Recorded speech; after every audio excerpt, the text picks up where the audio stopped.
shadows of an empire reborn.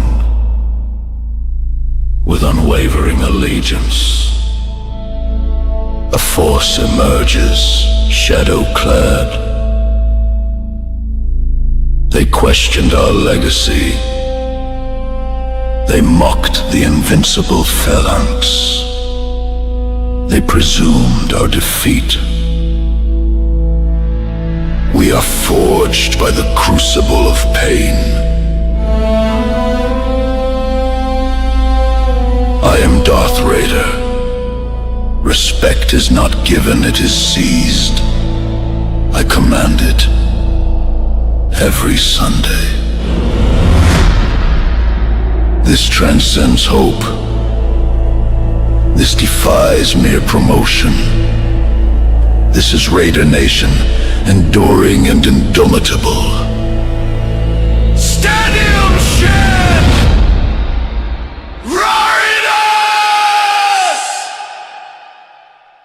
Raiders!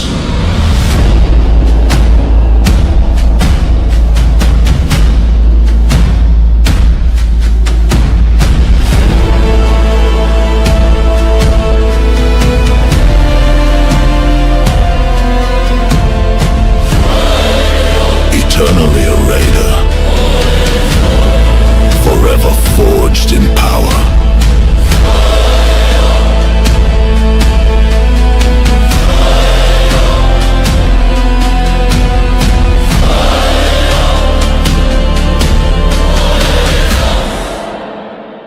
Eternally a Raider, forever forged in power.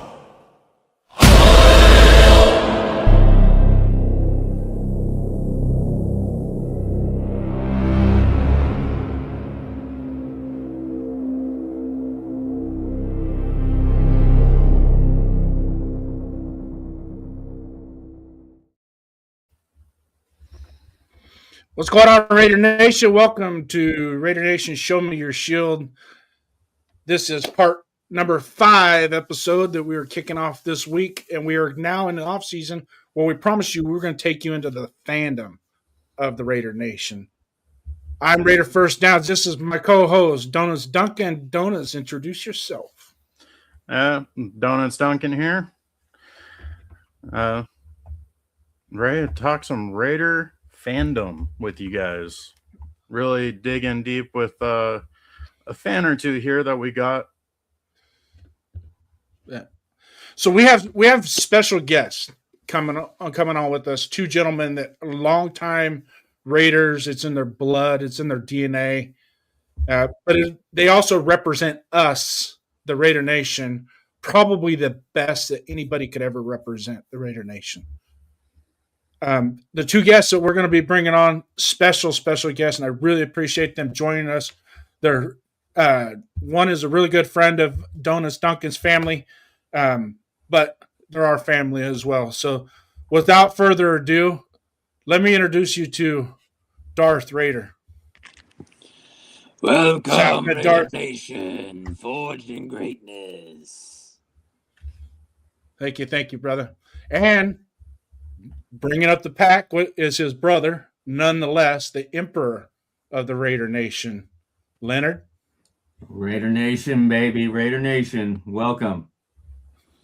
Welcome, gentlemen. Hey, I myself cannot thank you guys enough for joining us, especially being that we're real new into our podcast lives here. But we're going to dive into it a little bit more. But before anything, if you guys, Duncan, if you would be so kind, and let's introduce these gentlemen, and I'm going to step back and let you guys get to work. Yeah. No, we got Darth Raider and his brother Leonard. Darth Raider is also known as Charles, and I actually have gotten to know them thanks to my dad, who actually coached them in high school in the Fremont area. So it's pretty awesome just knowing how Raider Connection can connect us through family and family friends, and just such a wide net across the whole nation of our country itself. Like, it's just awesome. Can't hear you guys. There. Yeah. Can you hear us, Charles? some technical difficulties. Use the force, Darth. Use the force. Can you hear us? Can't hear. You can't hear? Check your settings. Yeah, Can't hear you guys.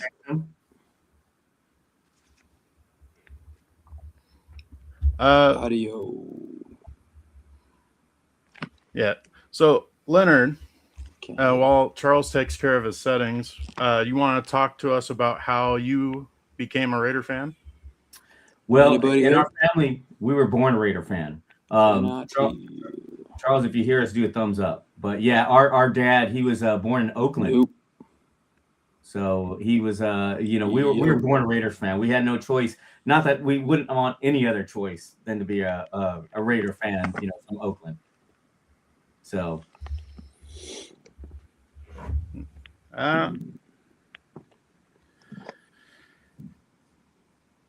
Let's try texting Charles real quick.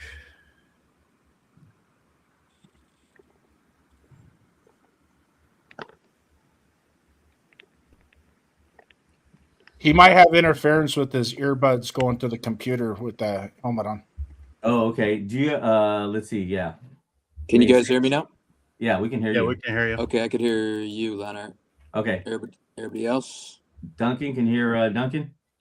Can you hear me, Okay. Leonard or Charles? No. Can you hear Not me? here, Duncan. Okay, I think it's doing what used to happen. Is Leonard? Can you ask Charles if he's connected through Bluetooth? Yeah. So let me go to that. Charles, you can hear me, right? Yep, I can hear you. Okay. All right. If you're connected to Bluetooth, you may want to switch that. No, Or regular mic. Regular mic and Notice- regular speakers. Yep. That might just be better than the earbuds that you have. Yeah, if you go into the settings on the StreamYard side, you should have one for if he's got earbuds on or if he's using the speaker on the computer. So if you switch those up. one trick that I did have to do early on was go into settings, then audio, and then click the test twice for the audio setting. While Darth is while he's figuring out his audio, actually your uncle was coaching as well with me. Actually, I went to school with your uncle. With my uncle? Your uncle Jeff. Okay, yeah. Yeah. So he was a senior, I was a freshman. So Oh, yeah, and he used to drive me to school in his red Firebird. I don't know if he ever told you about his red Firebird he used to have, or maybe he had photos, family photos, but it was fun. I mean, he was a football stud, obviously, and I was just a little freshman stud. All right, Darth, can you hear us now? I could hear you, Leonard. Okay. How about okay. you? The other guys I can't hear. Leonard, can you have him go to Don't know settings? why. Yeah, go to your Go into settings. audio, Darth, go to settings on your audio. and then click test, Click test, and then click it again. and then click it again. Can you hear me now? Yeah. I'm guessing Charles cannot hear me. Let's see. If you go down to that little microphone, there's a little arrow, and then you click on the window that says for your audio. It might be an issue with me being off stage taking his sound with him. Yeah, every time you join and leave. Can you hear Raider first downs? I could hear the guest at first, but then when Duncan came on, that's when it went off. So I could just See, it's hear you. Duncan's got a virus. I can't hear the other No, guys. it's every time you leave, Jason. Nobody but you. Give me a thumbs up if you can hear me. Bluetooth is off. Mic is on. We tested mics. Can you hear? Can you hear anybody else? Just you. Me. Wow. Jason, don't leave again. There's a Leonard, disturbance in the force. can you have Charles do the test again? We tested this just yesterday though. Well, if you want, Duncan, I can ask the questions. If you give me the questions, I'll ask them so that way, obviously we're repeating it, but at least we get him to talk about it. Yeah. All right. How did the persona of Darth Raider first come to life? How did the persona of Darth Raider first come to life? Long time ago in a galaxy far, far away. 95, we started, actually the Raiders came back to Oakland. But before that, preceding that, in the 70s, there was a guy named Mike that took on persona of the Darth Raider. And he did it as soon as the movie came out, obviously. LA, I think there was somebody, but it was kind of, I think he created the website of Darth Raider, but I never really heard from him again. 95, I looked around, I couldn't find anybody, so I said, hey, I guess this is Persona's mine. And the rest is history from 95. Eventually, as you know, Leonard, we met up with the original Darth. He came to the Dark Side tailgate. Leonard will expand more on where the Dark Side tailgate came from. And he gave me his approval. I haven't heard from him since. It's been quite a while. I got his email, and that's about it. But yeah, I'm continuing his legacy from the original Darth in the 70s till now. A good 30 years later, still doing it from 95. And yeah, I've ventured off to Vegas, and yeah, the rest is history. And obviously, with Leonard saying you're both born into the Raider fandom, can you expand on like what makes Raider Nation and the fans so great? So us born into the Raider Nation, Darth, can you expand on what makes the Raider Nation so great? Well, look at us, man. It's definitely a different culture, man. Just a few weeks ago, a woman named Tara wanted to get married on the field. And that just shows you the most uniqueness of the Raider Nation.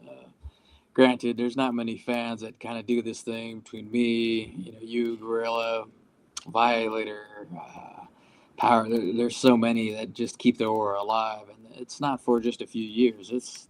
It's forever. My persona itself has been, alive for more than 30 years plus. I guess since the 70s, since the original Darth. So it's not going anywhere. There's still going to be passionate fans. There's a guy that just broke the record, Brian Fowler. I don't know if you all know that set a world record, not just a states record, a world record of attending games in a valid time. So that's the kind of passion that we kind of go for. I don't really know anybody else that's, actually capable of doing that. And the fact that, we just keep going on, man, it's been so long when you have such a unique history of the greatness of, we've seen it all, we've done it all. We just got to get back to it, And across the NFL, the Raiders fandom kind of has more of a darker, more relentless imagery and just intensity. Leonard, you think, do you have any like examples or stories you could tell that can kind of exemplify like why the Raiders are so intense? Yeah. So the Raider Nation, I mean, it stems from Al Davis, and I mean, he was the one. He's the reason why the NFL is what it is today. He actually said, "I don't care what you look like. You can, wear whatever or be whatever." I remember back then, like the NFL was very clean cut. You saw everybody else, but he didn't care. He didn't care what you look like. And, the Raiders were, wearing leather jackets. They were partying the night before the games, and I mean, we've heard stories from Jim Otto, which was pretty awesome. It was like, oh my God, how do these guys like just dominate? Because they just didn't care. It wasn't like this cookie cutter persona. And that's like the reason why the Raider Nation is what it is, because they were always the underdog, but they just dominated the league so much that it was amazing just to watch them just go out in the field and do their thing. And, I think the fans just, really carried on from that. I mean, going to Oakland, you guys have been there for Oakland, and, you go in the parking lot and you just see so many different cultures, coming in, and they didn't matter. It's like Raider Nation it's like a brotherhood of love, and, just representing, it's just like, that's what a Raider fan is. Raider fan is, just a passionate, the grit, who cares what the NFL is going to tell you, who you are. It's just like, I'm just going to go out and do my thing and be dominant. That's awesome. And Leonard, I'm going to have you ask Charles this after you answer. I want to hear it from both of you guys, but has being a Raider fan like influenced you outside of football in any way? So the question is, has being a Raider fan influenced you outside of football?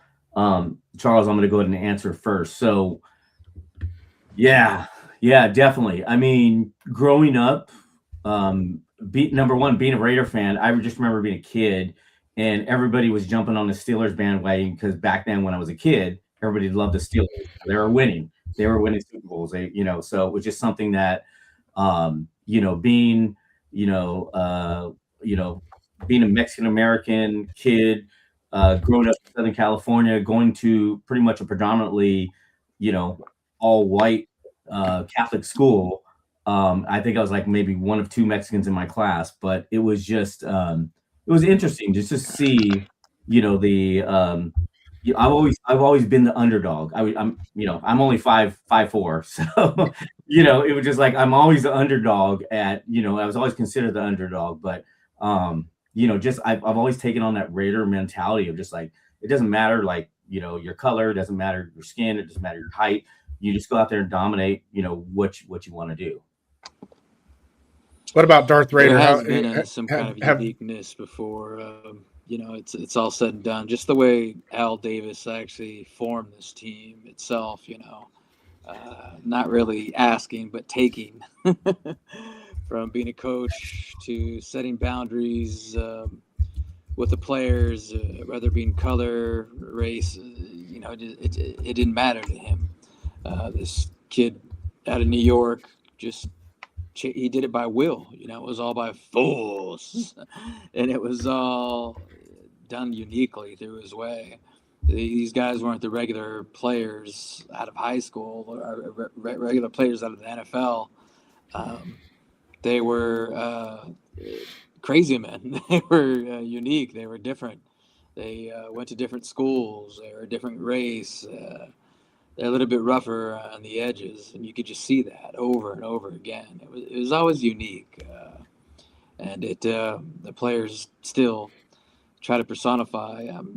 I think back in the day too, the players didn't really know. I mean, the culture's been so long ago, but I from what I heard is they show them videos of how it used to be, and what it means to be a Raider. And once you are a Raider, there's that saying of once a Raider, always a Raider. So it's long lasting, and it won't go away anytime soon. Yeah. Real quick, because this is a fan driven show, we want to recognize the chat. Jason, you want to go down the list? And so to our guest Leonard, and if you can relate it to Darth Raider, we're going to go through some of our chat, recognize some of our regulars and whatnot that are in here. If you could do us a favor and just give a shout out and a salute to them. A lot of these guys are very familiar with you. Sacktown Mike's in the house right now with us. He's an OG Raider fan, season ticket holder in the Black Hole. I'm going to shout out to Sacktown Mike. Yes. We have Darth, can you hear me? Yep. Okay, yeah. So if you go to the comments section, we just want to recognize and shout out to our fans that are there. Sacktown Mike, he's the dark side. One of our dark side guys. I'm sorry, Black Hole. Sorry, and then we have Kenny as well. Want a big shout out to him as well. So if you go to your comments, Charles, you can see the comments that they're making. So we want to recognize them. Thank you guys. Hey, thank you guys for being on. I appreciate that. And any questions you have about like the dark side and our stuff, feel free to put it in the comments. I love the Kenny, your the QB must go down and go down hard. That was like always one of my favorite. Yeah. Hell This gentleman yes. here, 805 Raiders, another content creator, very large We salute you following. guys. He's based out of Las Vegas. Really knowledgeable Raider fan, longtime Raider fan, and he's a big fan of your guys' as well. So he's kind enough to join us today in the chat. If you ever get a chance, and if you're into watching content creators on YouTube, some of the Raider fans, he's a real good one. He does film breakdown, and he's he's got 23 years of coaching experience under his belt. So he's very knowledgeable. So if you ever want like a little insight, little nuggets here and there, he's got great takes, great ones, and he's goofy as all get up. But I love the man. He's a great 805 guy. Raider. If you come by our tailgate, we're in parking lot F at the games, right before the games. We'd love to chat with you. We actually have Lincoln Kennedy there. He comes to our tailgates.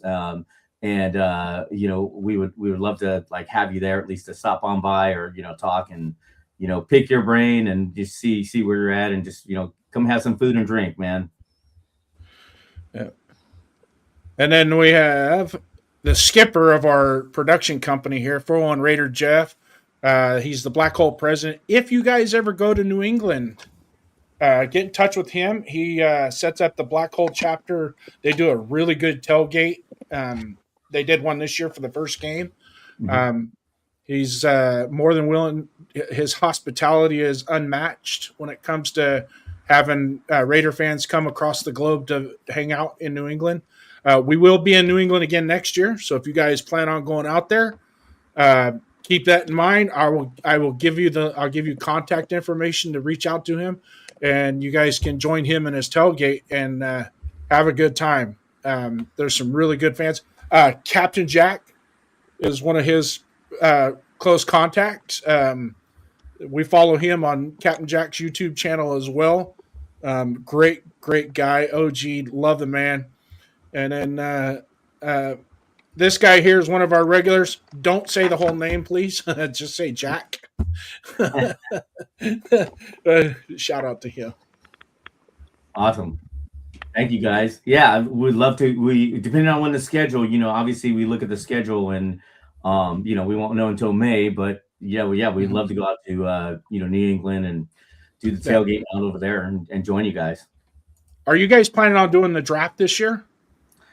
It's possible. I want to check. I got to double check the dates. I know I have a lot of travel, so I do a lot of travel around the nation as well. So it all depends on work. I mean, some of us have to, work as well. Right. So it all depends on when and where I'm going to be this year. But I know Darth, the same thing with work with him as well. We would love to be there. I mean, it's going to be a big draft. We got the number 1 pick, so a good chance we'll be there. And shout out to Severe Raider, another content creator on YouTube. Another content, yes. This is my guy right here. Yeah. You ever get a chance to check him out? He does a 50-50 show with Pharaoh, which is really good. I believe on Sunday nights is when they do it, usually after the game. I don't know about you guys, but once the game's over, I like to dig into the post-game shows, man, and start watching it. Just it seems like from Sunday till Wednesday, I'm just digesting everything. And then Wednesday afternoon, I kind of take a break a little bit. And then Thursday, it's like they kick off Thursday Night Football. But if you can get a shout out to them, to Severe Raider. Nice. Thank you, guys. Hey, appreciate you guys tuning in and, just being a part of this. It's kind of cool because, there is a lot of content out there. And, I mean, we love to be involved with, whoever shows or whoever's putting it out. I mean, obviously it's the camaraderie right here that we have, talking about the Raider Nation. So, big shout out to you guys. Thank you. Yeah. And talking about that first round pick, and obviously our recent memories of Raiders have been a lot of losing. How do you guys process after a devastating loss? So Charles, the question is, I'm sorry, say that one more time, Duncan. So with Raider Nation not being very successful in recent memory, how do you guys process the losses, especially after a devastating one? So Darth, with the Raiders, with the recent losses that we've had and stuff, how do we process through, what's going to happen to the Raider Nation? Been there, done that. Jamarcus Russell, if you guys remember, I'm sure you do, was the worst of the worst of the worst. There's comparison this year, but if you look at the stats, and if you guys remember, like I do, it was Monday night against the Saints. Aaron Brooks, I think, was the quarterback that eventually led up to the starting of Jamarcus, and we had a bed and breakfast offense commandeered by Art Shell and his OC, which I forget. And it was so basic. The plays were basic. The players were basic. It was the most vanilla of the vanilla. Granted, you have a good argument this year with Geno. Receivers that can't get open, an offensive line that can't block, a defense that can't hold anybody, couldn't stop much. But we had flashes of greatness. There are some key players. I mind people. There's the negative talk. Just the Raiders just gonna screw up the draft anyways. Not true. Just a few years ago, it was Brock Bowers. Ashton Genty has some promise. Max Crosby is still there. We're getting some good players. We got some little pieces, but you just have to have faith, like we always have for decades at end. It was just a few years ago. Me and Leonard were freezing our ass off in Cincinnati when they made the playoffs. And to me, it wasn't that long ago. I mean, it's for others it was eternity, but I remember that. Me and Leonard had some whiskey to keep warm, but I just felt blessed that we actually got there with Derek Carr, no less. And it was just a good situation to be. So it's really things turn around so quickly in the NFL that you just you can't tell. You got Bo Nix with the Broncos. They're fairly new. You have Chicago that just came up with the corner that we wanted with Ben Johnson. It changes around like that, so you just got to have faith. You have to have faith in the draft, and you got to have faith in the people that are actually putting behind the picks. But I guess that's our job too, to promote who we want. And right now, I could hear the whole nation. It's going to be a riot if we don't pick that guy, Fernando. Yeah. Yeah, exactly. And to piggyback off of Darth, it's like we had that Jamarcus Russell, who we thought was going to be our savior, and so it's kind of that cautious of picking Mendoza. And at first I was kind of hesitant. Obviously, I watched his last game, and he kicked ass. And I was like, okay, we got to pick him. But we need that leadership. We need that strong. We need that strong coach to have that winning mentality. Because I've been watching some tape, just previous Raiders tape, and that's just one thing that we that made us successful in the past was just having that winning mentality. Now we're in Vegas, so there's many, those of you guys who've been to Vegas, you're like, oh, I'm going to go to this show. I'm going to go see Santana. I'm going to go to Sphere. I'm going to go here. But it's just there's so many distractions. And I think maybe our players are distracted, and maybe that's why, or not all of them, but, most of them are probably distracted. And maybe that's why we're not on the field executing like we should. But we need a strong leader. We need a strong coach. Thank God for Max Crosby and Bowers, to put us in there. I think Mendoza, has the right attitude to have that winning mentality. But we got to change our culture, because I think we've kind of lost ourselves. Just looking at maybe some of the comments, Pete Carroll leaving, and if you guys watch the press conferences afterwards, it's just okay, Pete Carroll's saying the same thing over and over every week. It was okay, that's not working. What's going to work? We want to see that change, and we got to see that change in the culture. The last time I saw that was when we had John Gruden back in 21. So give us an identity. with leadership comes the identity. Yeah, we need a coach that's going to get in there and say, you know what, this is what we're doing.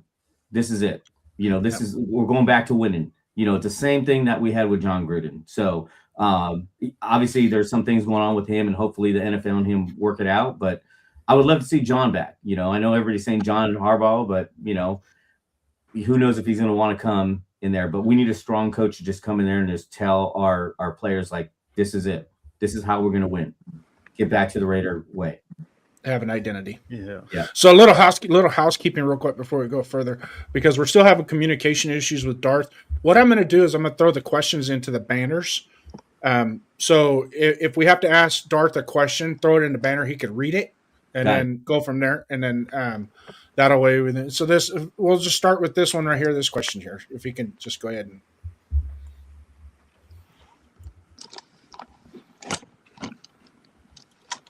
Can he read? Can you see that? Darth, can you see that down below? Just look down below. You see if you can answer that question, Darth. Hard to read in this damn thing, but do my best here. Why do you believe Raider Nation travels better and louder than any other fan base in sport? Oh, come on, man. Just look at the history. The history of that's why they call it Raider Nation. Just ask LA SoFi.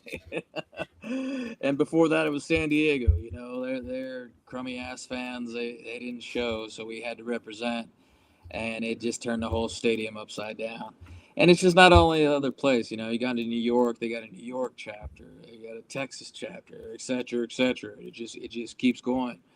It's because of our identity that we built so many years ago. And I kind of think it really gathered around when kind of like our second era of Oakland in 95, because, it was a little bit cheaper back in the day, but, we had a good team and they're dedicated. I think of those early 2000s of how it used to be. It seemed like a little bit longer than, officially seen, but it was a great thing. And I think the NFL was back because so many people enjoyed, us whooping ass again.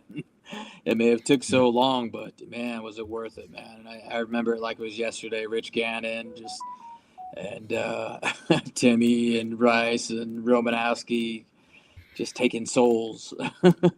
And it was just a great era. And I think that kind of started and just, the passion just increased. And even before that, and it's definitely good for the NFL, because not only do I see from Raider fans that want to take a picture with me and Leonard and be around the tailgate, but it's like from people from around the world. We've gotten people from as far as Japan, Mexico, Scotland, Ireland, etc. Shout out to Avocasi Raider from Australia. All over the world. It almost feels like the World Cup, and Leonard can speak to that. Like it's pretty much kind of like almost the same environment, just crazy. But it's definitely something unique. We got if you guys know Crusader Raider, he's from England, and he comes pretty much every year. Also a Hall of Fame player, mascot like me, and he keeps doing it, and that's all the way across the pond. It's just like, where else is that like that in the world, and it's just something unique, and it's something that's just going to carry on throughout the years as they go by. So we built it, and it's just going to keep on going. Yeah. And then Severe Raider posted a question for you guys. It says, as you guys have been going to all the games for many years, what do you think would put more silver and black butts in the seats of Allegiant? Yeah, so definitely winning. I mean, that's primarily it. You even talk to the culture there in Las Vegas, and we're trying to bring that Raider passion to the Las Vegas fans as well. And it's just like you want them in those seats. You want the locals to just be a part of it. And it's almost like we're training them how to be like fans, of the Raider Nation, and I just think, obviously number one is the winning is going to put them there. But then, it's also the personal stuff. I mean, like Max Crosby's donating, millions of dollars for the homeless, and Mark Davis is hiring the homeless to help clean the stadium. And, you do just little things like that. I think eventually, it's growing. It's going to grow eventually, but winning's obviously the number one thing. And that's the one thing about Las Vegas fans is there's a lot of expats there. So, they want winners, they want like the Golden Knights, or the Aces, that the people that are winning. So they want a winning team. So we just got to bring them that formula. No. Yeah. Shout out to I'm Not Bueno, joined us, one of our OGs on our chat here. I'm Not Bueno. Thank you guys. Thank you for joining us. Next one for Darth, and then we'll get into some Leonard questions. Go ahead, Leonard, if you can read that to him. Darth, how would you explain the Raiders' mystique to someone who's never understood it? Somebody that's never understood it. Well, you're gonna have to have a love of kind of both things when it comes to me. The uniqueness of Star Wars itself, but it's just something different. It's just something different outside of sports, and it has been throughout. You go outside of the Raiders, they just do things differently. Like I mentioned, it's a fan base that's unique around the world. It'll never be duplicated. It could come from so many different places outside of the world, and again, we built it.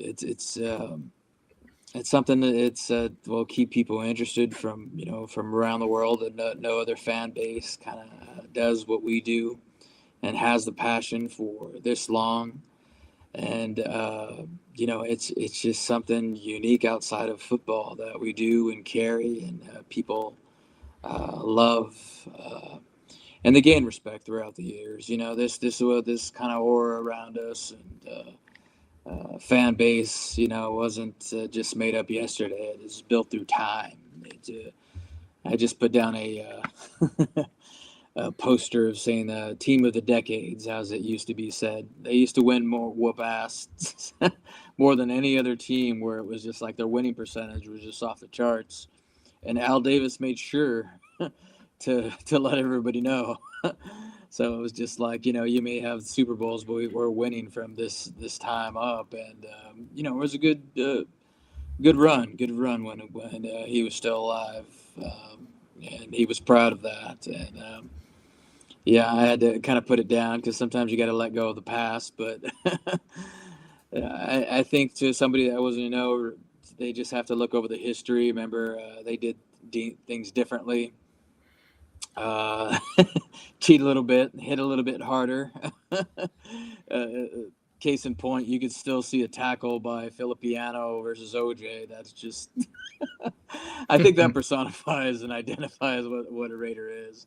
He basically gets his helmet and he just twists it off, practically his whole fucking head, and they just do things differently. Look at Jack Tatum's freaking tackles themselves. Nobody tackles like that anymore, man. And it could have been illegal, but they didn't care. Madden, they say there's that story of they water down the field, and you're cheating. He's like, yeah, okay, we cheated. Yeah, what are you gonna do about it? And that's what identifies the Raiders, and the legendary players themselves. What I hold on to myself lately is the reason why we haven't been as great as we used to be is the linemen. The linemen are kind of what we identify as the Jim Ottos, the Art Shells, the Gene Upshalls. They weren't just good linemen. They are legendary linemen. And when you had those guys blocking for you and coming off pulls and situations where a safety or corner was on them, that's your ass. That's your ass right there. Linemen were everything. And we tell Lincoln that too. We're glad that you carried that on, because he didn't get beat either, man. He was deadly. Maybe a nice guy when you ever meet him, man, but just tell him to tell you about the stories. There's some evil shit that went on. And I think that's just all linemen too. And I think that's where we have to center around our draft in the future. But yeah, it's another story. Yeah. You guys both talking about how Raider Nation was so spread out and wide, and like different people you've met. Leonard, Is it safe to assume that you could see Raider Nation as not just another fan base, but also like maybe a second family? Oh yeah. So the Raider Nation definitely extends outside of, the USA. And I've known that just by meeting so many fans that have come to Oakland and Vegas over the years. It's just, they say, hey, I'm from, France, or I'm from Sweden. And, big shout out to our Swedish family over there. We got a following out over there as well as Crusader Raider, representing England as well. But met so many different fans from around the world, and it's amazing. I think my first indication how Raider Nation was so great was I was in France in '98 for the World Cup, and I'm just looking out my window. I have my Raider cap on, and I hear Raiders, and I'm like, where did that come from? I was like, I'm here for the World Cup, and I'm hearing Raiders calls, which was it was awesome. I was like, oh my god, it's so great, But yeah, it's just amazing just to have like that affirmation of like these fans coming from all around the world, not only just like the USA. Like, we have our chapter up there in Boston and or Rhode Island, and our chapters, all around the country. It's just, I think I was even in Austin. I was there working, and the Raiders were playing the Broncos. That was a game we lost 10-7, that close game where we should have won that game. But it was just like I was there for at the Austin chapter. But it's just amazing, like how it just feels like family. It feels like family when you're there around Raider fans from around the country and around the world. We're all family, and that's like one of the greatest feelings to have as a Raider fan. Hey, I'm gonna real quick. Some of the guys in the chat. James Purple, one of our guys, he's joined us. Frank Weber, salute guys. If you guys can give them a shout out here, I'm not bueno. Frank Weber is in the house. Thanks, Frank. Welcome, Frank. We got Frank. Robert. We got Robert. Robert Pena is in What the up, house. Robert?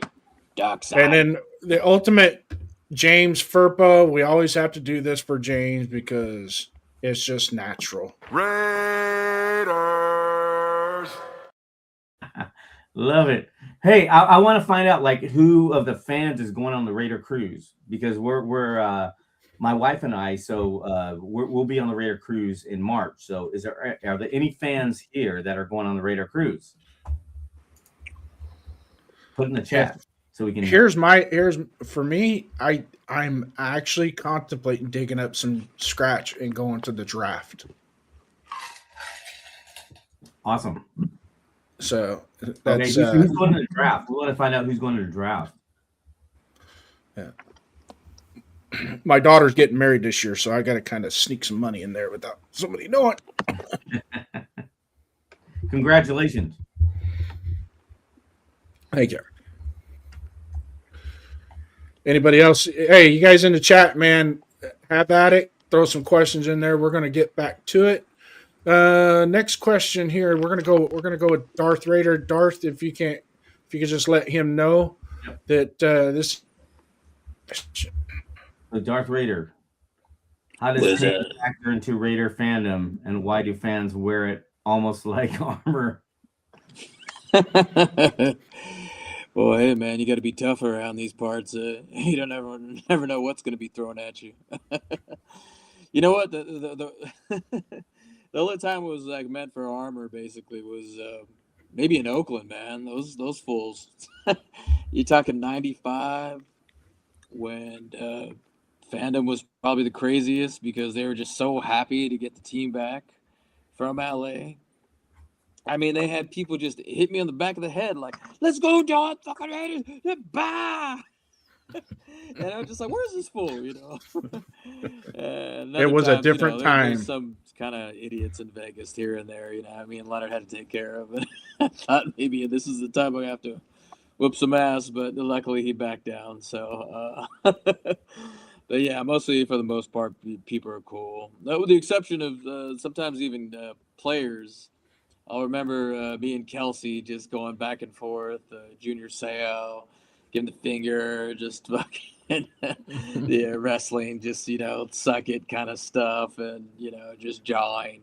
Kittle, I think, was that asshole too. I mean, there are just so many people just jawing right back, but I mean that's what just makes Raider Nation great, man. Mhm. Yeah. Do you think, Leonard? If you can ask him, do you think the presence of our character fans in the stadium, along with everybody else in silver and black, do you think that played some type of intimidation factor to the other teams? Yeah. So Darth, he's asking if our super fans played some intimidation during, in the stadium with the other teams. Oh, big time. Yeah, they're people don't say, they just they hardly see you or whatever, but they definitely, I could see them kind of catch eyes, even this foggy ass mask. I could see their attention kind of just gather. Even when I'm watching the game, like I'm, as you know, Leonard, freaking, banging my lightsaber against the the stands, and they could hear that. They could hear that. Any kind of sound, any kind of display of craziness or whatever, that's going to make a difference, because it's a game of seconds, right? It's a game of inches. It's a game of attention. So if you could take their mind away from that, and they can focus on you, us, black hole, dark side, crazy ass fans, just in general, it's going to make a difference. And I always thought about that, over the years. We definitely matter, and we're right in the front for them to see. And I can see their attention sometimes. They're just like, "What the fuck is this?" Like they don't know where they're at. They'll know eventually. If they don't know me before, they're definitely gonna know about me, us, Dark Side, Raider fans after the game. So it's a great thing.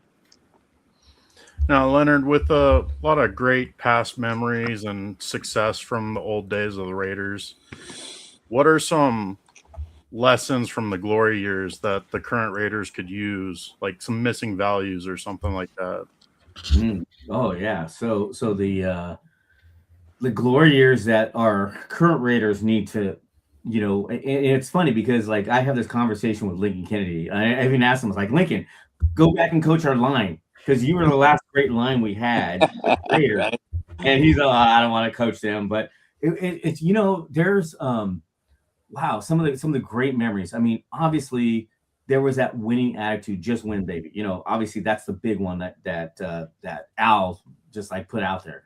But it was like, don't be afraid to, I like when Antonio Pierce was coaching us. He was like, we're getting back to the grit. We're getting back to that, that toughness that the Raiders are, were used to play.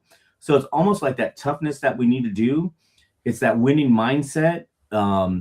It just that's that to me. I mean, watching Marcus Allen and Bo Jackson, just dominate on the field back then in the 80s, and it was amazing just to watch them play and just win, and that's, I think, the mindset that we kind of lost a little bit. I mean, we kind of gained part of it back in the late 90s, early 2000s with Rich Gannon, and when Lincoln was playing there, we would talk about stories and like what made the difference. And, he was just saying like the offense, you would not know, and this is when John Gruden was coaching, so you would not know what we'd have 12 different plays from the formation that we were running.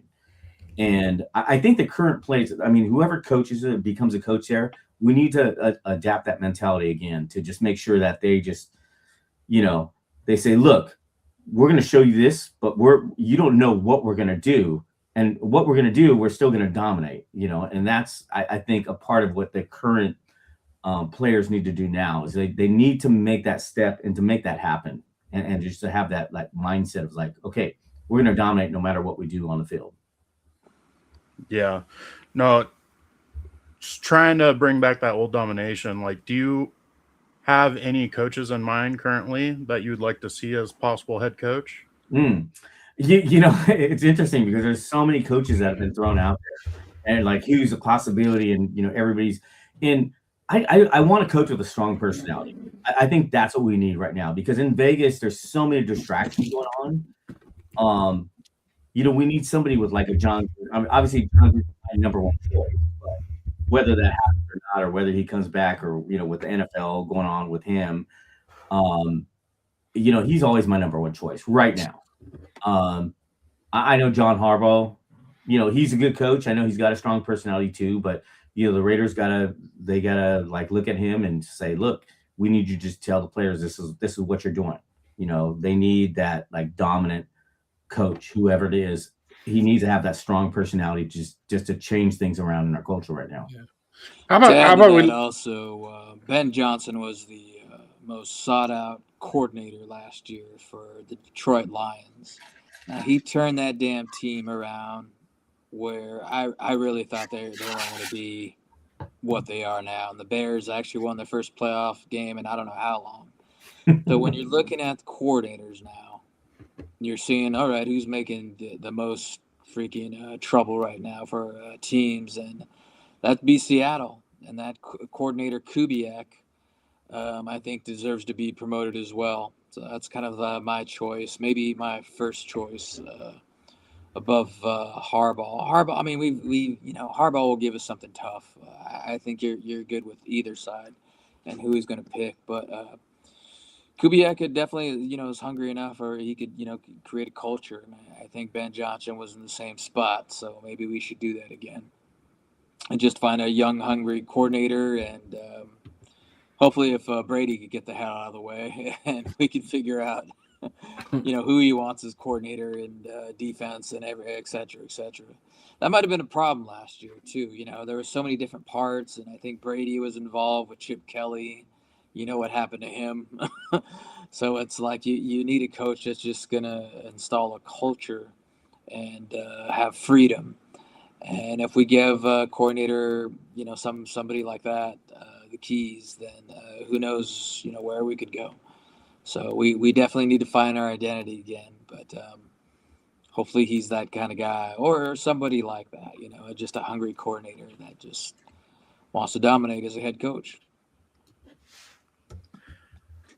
Yeah, I kind of piggyback off of you guys that I'm so appreciative of what John Gruden did for us in the early 2000s, and even his second trip, you can start to kind of see some semblance. It was starting to cook until the whole email scandal took its course, and but in the long run, I think that with Gruden, I think we would be taking ourselves backwards again, and we are already.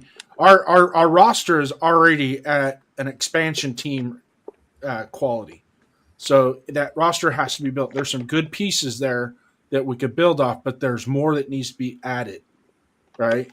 And then ultimately, you guys being Raider fans as long as I have, is having that franchise quarterback that we can pull off the stage in Pittsburgh and say he's ours, and we are going to run with him. And just like every good franchise has that quarterback that is our face of our franchise as far as comes to quarterbacks, that we can say we drafted him, we developed him, he played, he took us to the promised land, is Kenny Stabler. Mm-hmm. Everything else we've borrowed from other people to put the team together. But I think now we deserve that quarterback that from day one we can call our own. So we'll get a couple more questions here. I got them in the banners. If you want to rock with it there, Mr.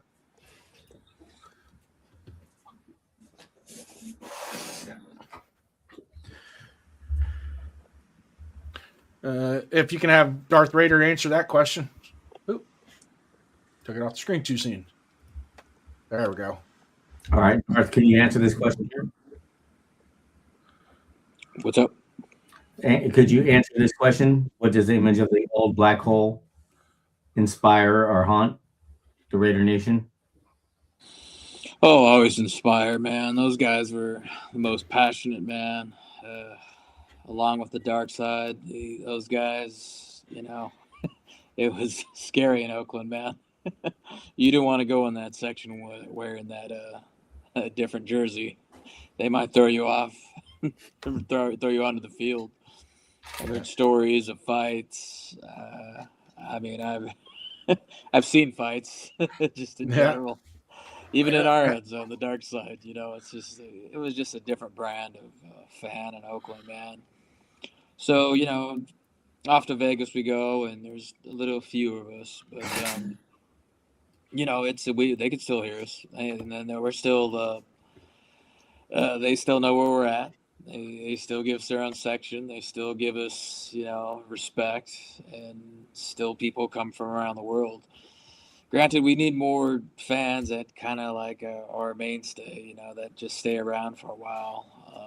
I know it's hard being from Vegas because it's not really quite a place where people live, but we're working on it, man, just to find those fans that are just as passionate as we are. So it's a work in progress, this Black Hole 2.0. We're trying our best. As long as me, Leonard, Gorilla, Violator, we're still there. Hey, man, all Black Hole and Dark Side still live and exist. So it's not going to go anywhere anytime soon. Dark Side. What about you, Leonard? Yeah, I mean, so behind the scenes, it's just like when we went from Oakland to Vegas. I mean, we definitely wanted to bring that intimidation to Vegas. Unfortunately, it didn't happen with the sales that we wanted, and they kind of broke up the black hole of we just wanted to dominate like that whole section. And but I think it's still, just like Dar said, it's still an inspiration that we have that that the mentality of just like intimidation, and it's like, okay, you're coming to our house, it's our house. So we just got to get more seats, as we had talked about earlier, into the stadium. So it's not, you see a lot of opposing. I mean, just something you would never see in Oakland. We want to just have more of that influence there. So, I mean, we sit in section 124. So, we want it black. We want everybody black. We want the intimidation there. We want everybody talking. Darth leads us in the 1, 2, 3 first down. So, every time Raiders get a first down. So we want that, in that section. If you're going to sit in that section, hey, bring it on. Let's do that. Let's inspire, the Raiders for a win. All right. So next question, if you can have Darth read that question, and then you can follow up with it as well. And then we're going to start to get into a little free flow with Duncan here in a little bit. Okay. So Darth, how do legends like Al Davis, Madden, and Flores still cast a shadow over the modern Raiders? They'll always be remembered. They'll never be replicated, man. Those guys, especially John Madden. As long as that, I mean, just the game itself teaches kids throughout the years how to play football, how to learn about football, learn about schematics, plays. Flores transpired what it means to be a Mexican American, and finally be noticed. Sometimes you feel like in this society we're still not noticed for the hard work that we did and are doing. But from way back in the day, he transpired a whole culture, and it definitely wasn't highlighted throughout other teams what it means to be someone of color and to dominate in the fashion that they did. And he was an inspiration at all that just still carries. It's kind of like a tie to a little bit Fernando, the fact that he's Latin. So they're trying to, already compare a little bit too. But it's not even so. I mean, we're so different and unique that it's they expect us to take as sort of the out of the ordinary. And we're still continuing that legacy. We'll always think outside the box while somebody else is thinking the standard way of doing things. But those guys will always be remembered, and we'll always carry on that legacy as long as we're alive. We preach their memory and their beliefs. And that's what Raider Nation's about. Carrying on the legacy.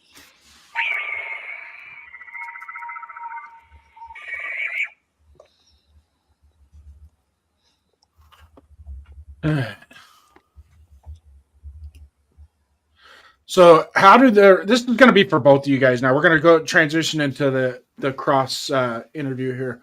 How did the Raiders rebuild their identity in today's NFL without losing their edge? And Duncan, if you can check private chat real quick. Yep. Yeah, so Darth, the question is, how do the Raiders rebuild their identity in today's NFL without losing their edge? Offensive line, offensive line, offensive line. We need some guys that can take souls, man. You see power running back in the days. You have to build through the trenches. You have to look at the linemen that actually can make a difference. The reason why we were so bad last year, you look at 3 offensive linemen that were gone, including Jax Powers, a guy that we drafted. Colton Miller, was missing. Meredith. It seemed like the whole line was practically out by the end of the season. Granted, Gino did, fuck up in some instances as well, as you reminded me, Leonard. But and the whole Raider Nation.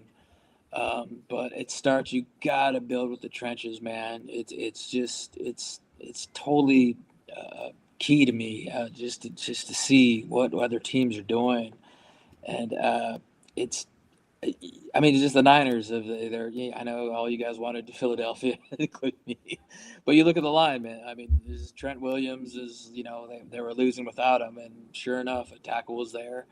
They started winning, and he's rough, and you need that kind of toughness as well. I go as far, just Colton would have made a difference.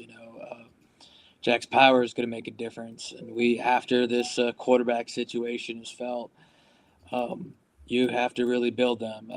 Ashton Genty himself is, he had a record 1,300 yards for, all scrimmage yards. Just imagine what we could do with, some good linemen, some freaking, guys could really seal the deal and push those D linemen like they're on roller skates.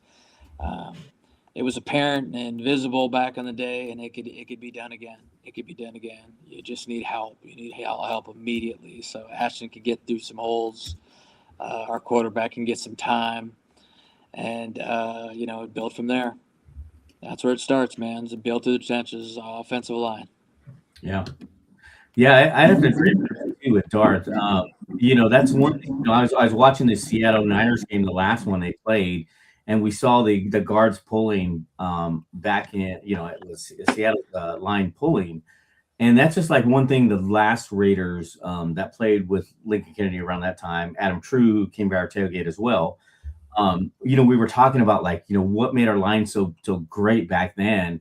And we had those pulling guards. I mean, and you saw that. Seattle dominate with their line by doing that as well. Is we definitely need to. I think we just need to start pulling again. We need that dominance in the line, and that's going to make the difference. It's going to make the difference in our blocking. It's going to make a difference in our run, especially our running game with Ashton. I think if we have a good, solid offensive line, he's going to have like record-breaking seasons. Yeah, completely agree. Offensive line makes everything. Even in the second half of Antonio Pierce's last year, when we changed offensive coaching staffs, we started going more back to that power run game. Yeah. It just allowed our offensive line, even though they weren't the greatest, it allowed them to be aggressive and just get after people. This new wave of zone blocking to make it look like you're passing the ball or running the ball. Just, I don't know. It seems like it takes the edge off the offense. Yeah.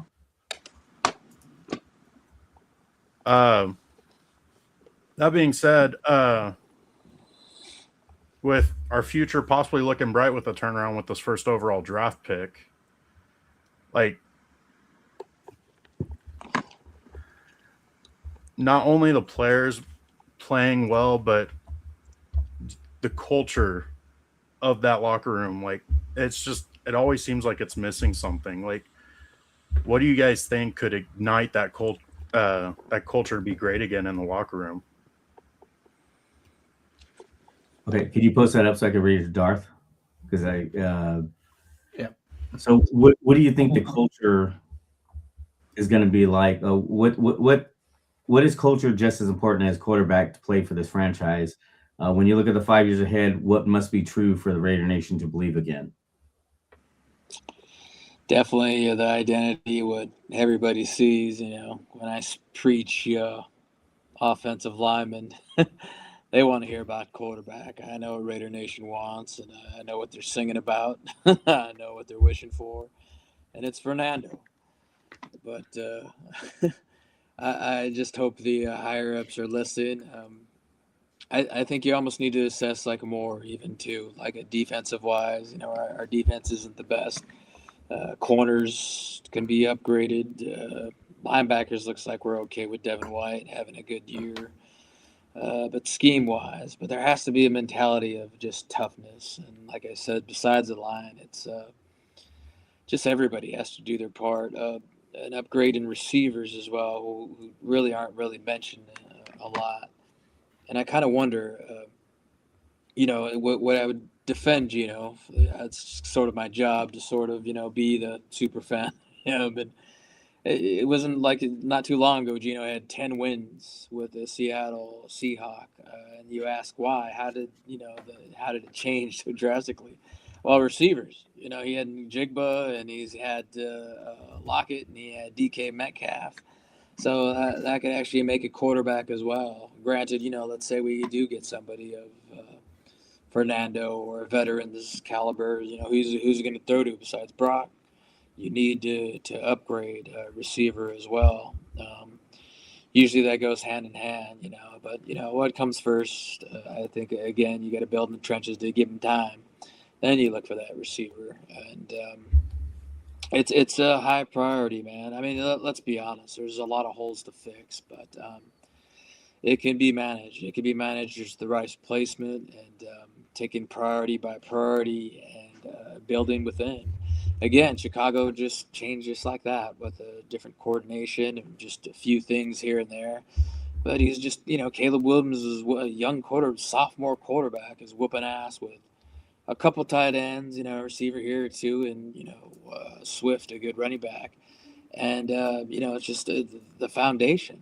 I mean, we kind of got that, a little bit. We have a little bit of that. We have stars in certain places with Ashton and Brock. It's just fill it out with some linemen, a receiver here or two, maybe a veteran. There's even a center out of Baltimore I was looking at. That's actually he's going to be a free agent. So you also have to look at, what if Raider Nation, by any means, they're talking about quarterbacks here and there, like leaving Burrow and Lamar. I was like, is that possible? So, I mean, it really makes you have to think about that. If we actually get one of those guys, then what's the draft pick going to be? So we'll see. A lot of things to figure out, but I'm sure there's many opinions coming. But make sure to listen to them all, Raider Nation. Just don't see Fernando and dance in the streets. There's a whole team to fill. Yeah. What say you, Leonard?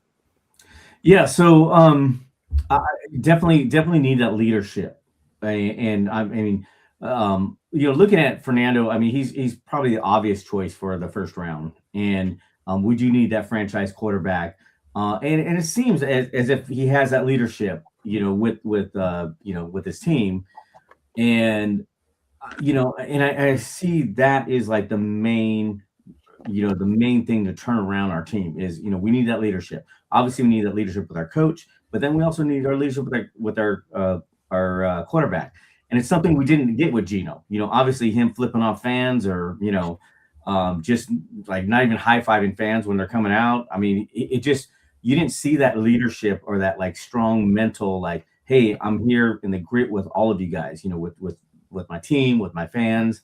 I think, and granted, hopefully Mendoza, I don't believe he's anything like Jamarcus, I'm hoping that, but it just really lead us. And, and he shows that leadership with Indiana right now. So if he brings that leadership skills onto our, into our culture, I think, him with Brock and with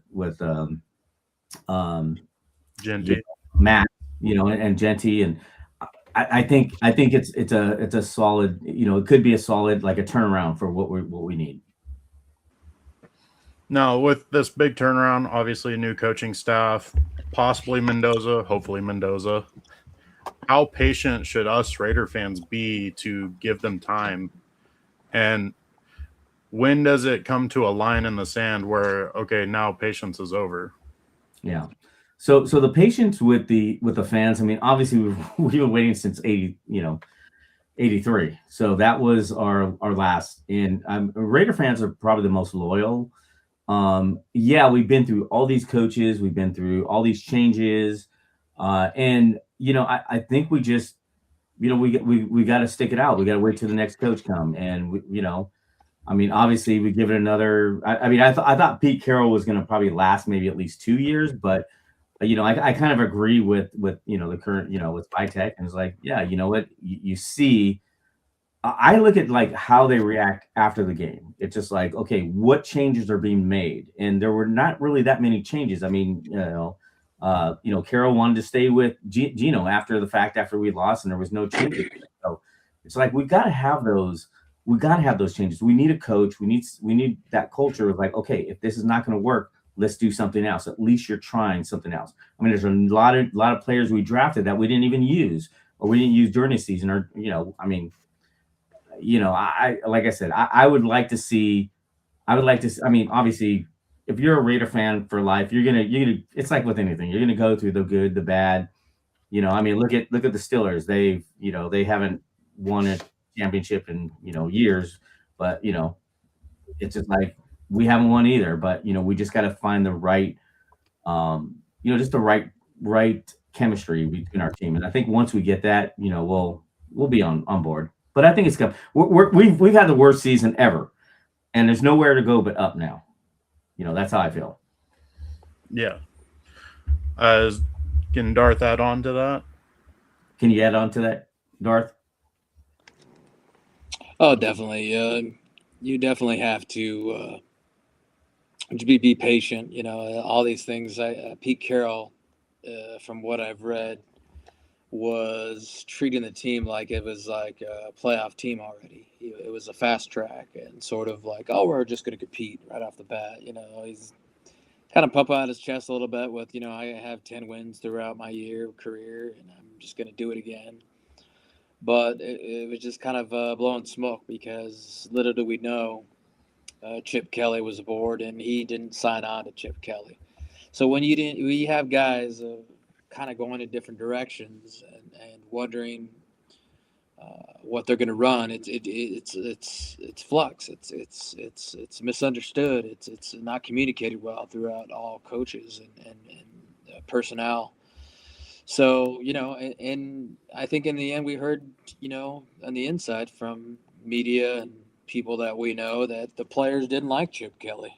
So it was just like, we need a coach that instills every part of the game, and you definitely need to be on the same page. It is different, with ownership and other people kind of making different choices, but we really need to establish that identity. We need to find that. It took a while for Derek Carr and his crew to sort of to build that for a while. People hated him. I kind of remember we have a clear recollection of just hatred, talk about the dark side. But, I knew he was a Pro Bowler. He was a Pro Bowler quarterback. And if he stayed with the same system, that's how you win games, when you're familiar with the system. Look at Tomlin, that's just been let go, a good 19 years. So, I know Raider Nation doesn't want to wait that long, but I mean, some coaches, it just connects like that. And if you really have a good product, granted, it might not be the first year or second, but, it could be, the second, but you just have to be patient and wait until we find an identity and just piggyback off it, man. Right now, it's just kind of Ashton and Brock and Max and those players that are part of that identity so far, but we just got to help them out, man, with a good quarterback, maybe some more defenders, a corner here and there, to establish what Raider Nation and the Raiders used to be. Need to find that identity, definitely. Yeah. And over the years, I mean, it seems like the NFL's always kind of had it out for the Raiders. I mean, it seems like for the longest time there, even before I was born, NFL always seemed to change rules because of how the Raiders played. Like the Raiders were the trendsetters, and it's been a long time since the Raiders were there. What's one like definite jump that we can use in order to get back to those haymaker days? Yeah. So wow. Yeah. I mean, I've noticed that. I mean, ever since Al Davis sued the NFL back in the 80s, for moving to LA. Yeah, that was, I definitely saw that too, Duncan. It was just like, well, I don't know if you were even born around the 80s or maybe you're not. 93. Okay, yeah, you were. So you didn't see it beforehand. It's like, Jason and I, we seen it. It was like we saw that, the calls. Like all these people were like, where the hell are these calls coming from? And I get it. Nobody liked, what Al Davis did back then. And there was definitely calls, I mean, throughout the years. And obviously the Tuck rule was probably the number one eye awakening of the NFL, or at least NFL, fans that would saw, this is just, it's ridiculous. Now, it's funny. And I've been saying this ever since then, but it's funny to see like the grid. I think it's the gridiron that comes on and they talk about like the story, how the NFL writes the stories. And it's true, it's just like they have their thing. And, but I think the rules that killed it was, and obviously there was some science to the whole like hit the helmet, and the concussions and like it affecting the players, which I kind of agree with that, but that's just the way the Raiders played. They played tough, they hit hard, like there was a comment earlier, it was like the quarterback must go down, he must go down hard. It's just like football is not really football anymore. It like what we used to, like what we played. If you played and I played, and you hit, and I'm pretty sure I had a couple concussions as well when I played. But it's just like that's what's changed. Again, the game is more about just scoring, passing. I mean, you look at the players now; they hardly wear any pads, like underneath. There's like no knee pads, no thigh pads.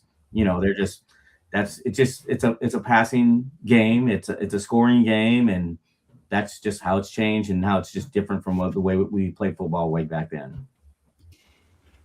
Yeah. And then I haven't really heard this talking point since we've moved to Vegas, but before it was even talked about the Raiders moving to Vegas, for the longest time, it was always talked about Vegas will never get an NFL team because all the gambling, the NFL doesn't want gambling, all the distractions and everything. Do you think Vegas is too big of a distraction for the Raiders? Well, I think Vegas is a distraction for the Raiders, and it's more for like the players. I kind of wondered about that too, as far as like the gambling, because when you see points and you see, us, there's a difference in like what the point spread is, and then the refs let them kick a field goal at the end instead of making a touchdown, or just stuff like that. You kind of wonder about that. I mean, it's something that we probably can never prove, but I'm sure there's some sort of like side betting going on or something. And, you hate to see, obviously, I never wanted the Raiders to lose any games. I know, the last, 3 weeks, 4 weeks, I've even heard Raider fans say, yeah, we want to lose because we want the number one pick. I'm like, no, I want to win. If we get the number one pick, great. If we don't, we don't. But I never want us to lose or throw a game or whatever. So, do I think they're distraction? Yeah, I think there is definitely distraction in Vegas, but it's more like on the outside of what's going on. On the internal stuff, we'll never know. It's just all speculative, Do you mind asking Charles if he thinks Vegas is a distraction? What do you think, Darth? Do you think Vegas is a distraction for the players? Well, you got to ask Henry Ruggs that, man. Henry Ruggs. That's like, I hate to be dark, but it is the dark side. And if I was the Raiders, I'd basically show them, who exactly Henry Ruggs was. I know who players that were there. I know he had a choice. I know he made the wrong choice. And it kind of takes you back, I don't know if you guys remember, but we could have had CeeDee Lamb, the badass that he is.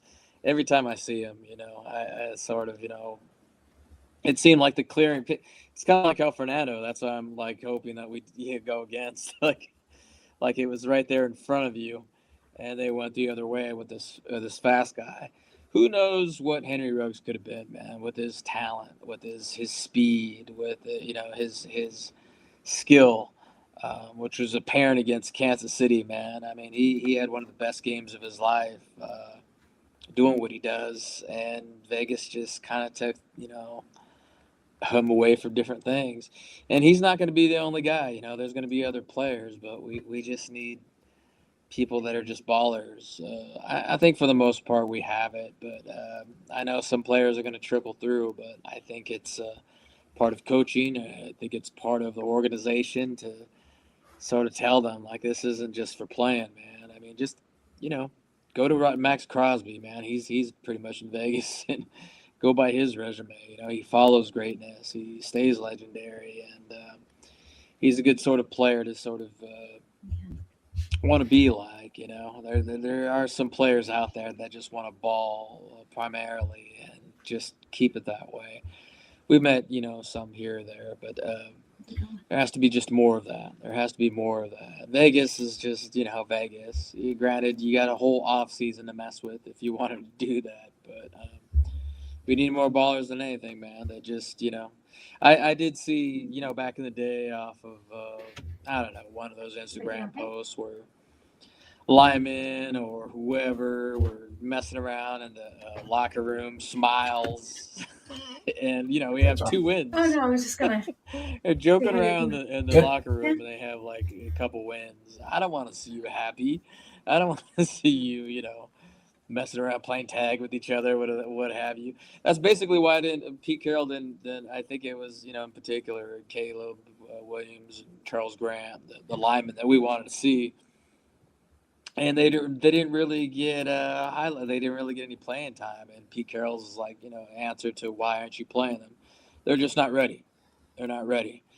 And I kind of, the more I see them. And then granted, when they got in, they, actually showed some promise. I rewatch these games. I'm, oh, that's actually a good block. He has some potential here. But, who knows what he could have been if, he could have been more, they could have been more dedicated to the game. It's only their rookie year. They could grow, but that could increase. That could who knows what they could become if they just all become just on the same page, get with the same page, and the atmosphere. But again, we're trying to find that identity, and we just need new players to follow that identity once it's there.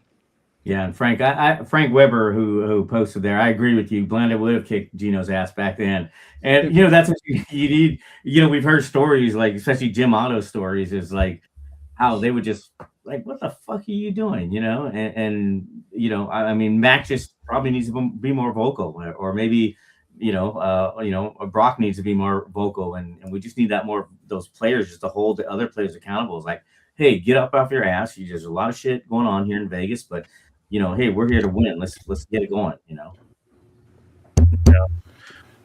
definitely. And then Charles ended up bringing up Max Crosby. Obviously, we're in another off season, so that comes with more Max Crosby. The rest of the NFL wants some traded talks. Mm-hmm. Is it same as usual, or do we start believing those talks? So the Darth, the question is why Raider Nation never abandons even when ownership, coaches, or players fail. He mentioned Max Crosby.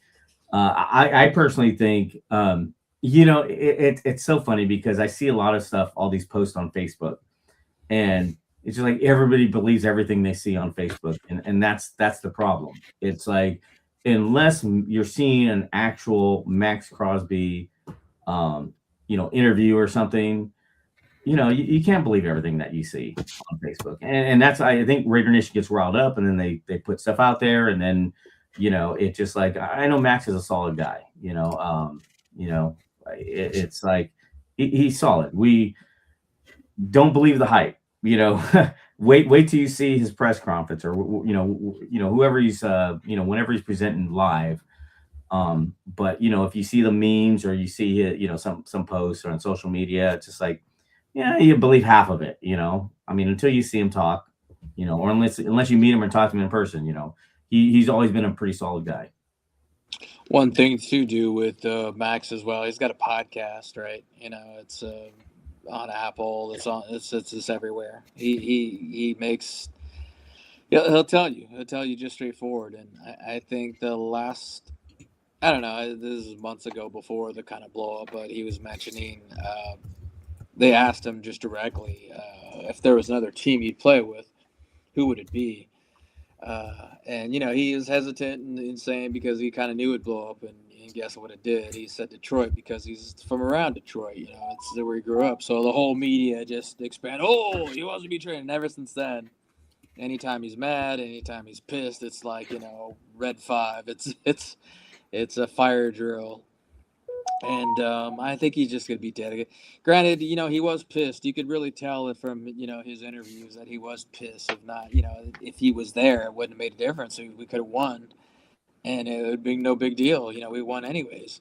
So he's, he is frustrated, but he just wants to see a change. He's just like everybody else, man. He wants to see a change, and he wants to see something positive that will motivate him, yet again to rekindle that fire. You never got to worry about Max. He's dedicated, and he realizes he's the identity of this team. If there's any stand, I mean he's definitely that kind of guy. He's that dog that just kind of wants to stay, but he's tough. He just wants to win, just like the rest of us, man. He's frustrated, and we're all frustrated, man. We're tired of it, but if we give him some good change, and again, bring that identity, he'll stick around. He'll stick around. Hey, Raider Wolf, we see your post. Thank you. How does Darth Raider feel about all this? Can you be a little more specific on what your question is? Because there's a lot of emotion going on. While he's digging into the chat on that, Leonard, if you want to expand on it. On how does Darth feel about all this? I mean, we'll get your take on it.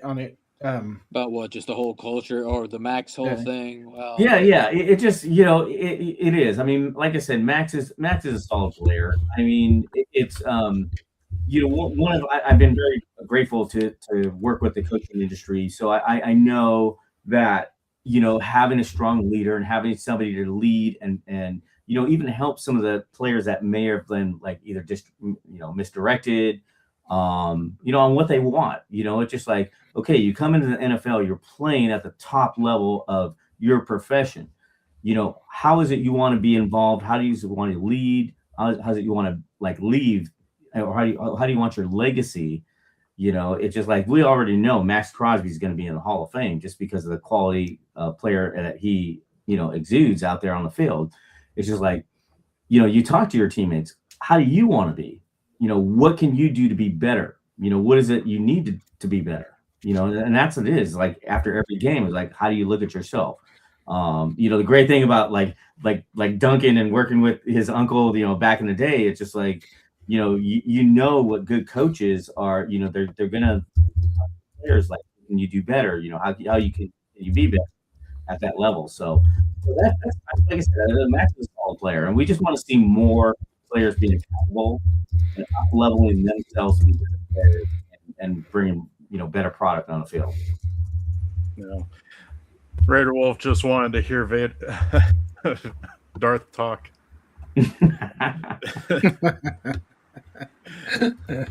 Yeah, I just want to hear Darth talk. Raider Wolf is saying, you want to hear the Darth talk?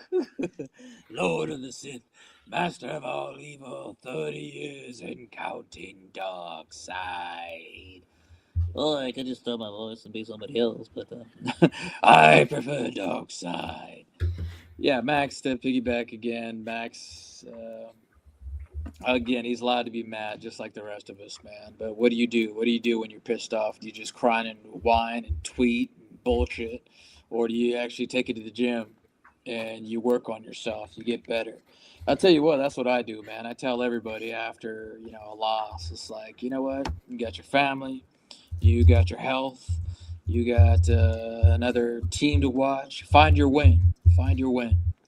And keep going with it, man. That's always been my mindset. You're going to lose today or whatever, man. How do you get better?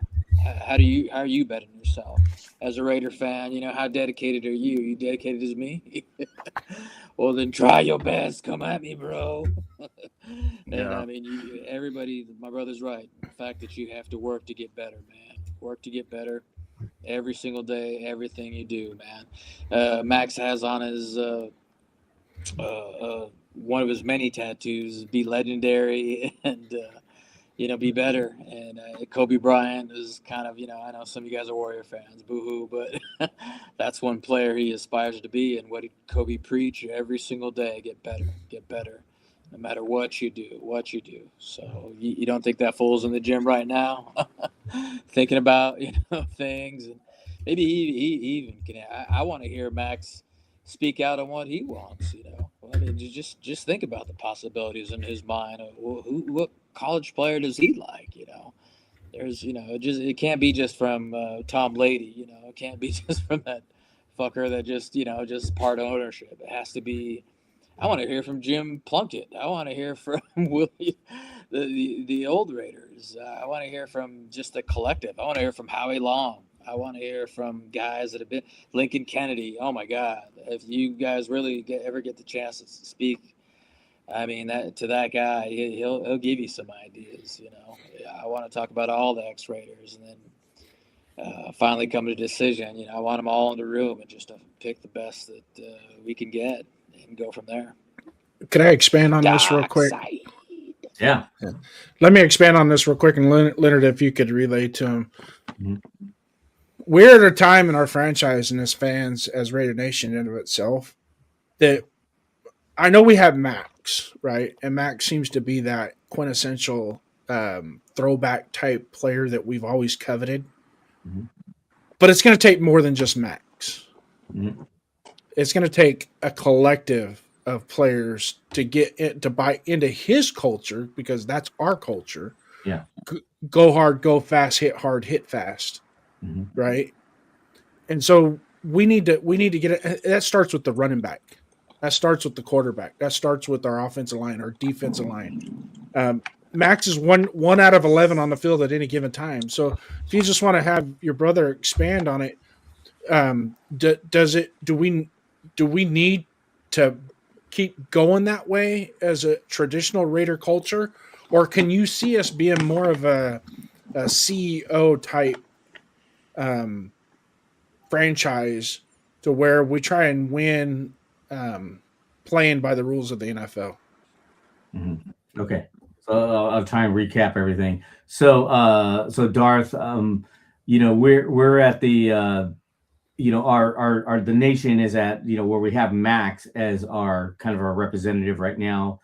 And so where do we kind of go with that? Do we stay with that type of mentality, or how do we get to the culture of either Max teaching or Max representing for that culture to win? Is that kind of what you're thinking, Jason? Justin?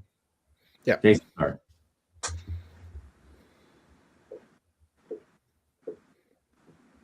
So, Darth, can you answer that question? Yeah, definitely. It took Jack Powers Johnson, the new lineman, center / guard. He started working out with Max, and that spoke volumes to me. If you want to be great, you follow the great players, and you do what they do, man. There should be more guys like that. I want to see not just Jax. I want to see the entire staff just follow what kind of regimen. I want you to stay after practice. I want you to stay a few more minutes after practice, or even hours after practice, just to be great. It definitely takes a certain mentality to be better than your peers. And I mean, all people see is, the accolades and stats of what Max brings, but you really have to wonder, how did he get that way? And is this just natural? No, man, he's practicing harder. He's working harder. So that fool's probably in the gym right now, man. This is morning, night. Talk about 4 a.m. And if memory serves correctly, that mentality used to be the same of our former coach John Gruden and Gannon. They used to battle each other, trying to get to the office in time earlier so they could get their study on, and it was a competition. So if you instill that in in just one Raider and it spreads, and then another, you just have a whole culture of guys working hard to get better. So it starts with the great players. I'd also follow, what the other guys are doing. Well, what's Brock Bowers' resume? Why is he so great? Does he stay after as well? His practice and what his deal? You got to find these better players, and you got to follow what they do, and preach what they do, man. Even even the players that have played in past. Again, we're talking about Lincoln Kennedy. I never seen that guy go down. I watched a lot of tape, man. I still quiz him hey, Lincoln, there had to be somebody that put you down, that pancaked your ass. There had to be, and it was on that London cruise, Leonard, and he was just like, hell no. Yeah. And I'd push him like, what about Junior Seau? Maybe he just got you the wrong. He's all, fuck no. Yeah.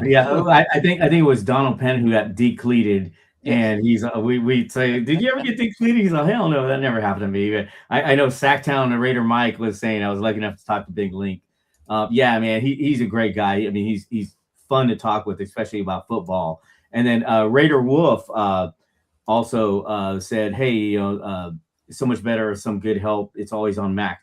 But, sometimes you need a leader like Max to, and that's how it spreads. That's how that really good, that opportunity for them to be better players spread. Just like you see, if you want to be better, like in any of your profession, it's like you're going to look to see somebody who's doing better than you, or who's shed some light. And it's like, what better, hey, if Max is our leader, and we know how solid he is, I was like, follow him, be successful like him. I think DT Raider, said, need every player that is on the field to have the same passion. I totally agree with you. I think we've been lacking that passion with our team. I haven't even, and you can see it in their eyes. You can see it in their eyes when they come out of the tunnel, and they're high-fiving us and everything. And I know, Darth and I, we're right there. And one of the things I always do when they come by is like, all right, guys, let's go. Let's pump it up. Let's rock it out. Let's do this. Let's go.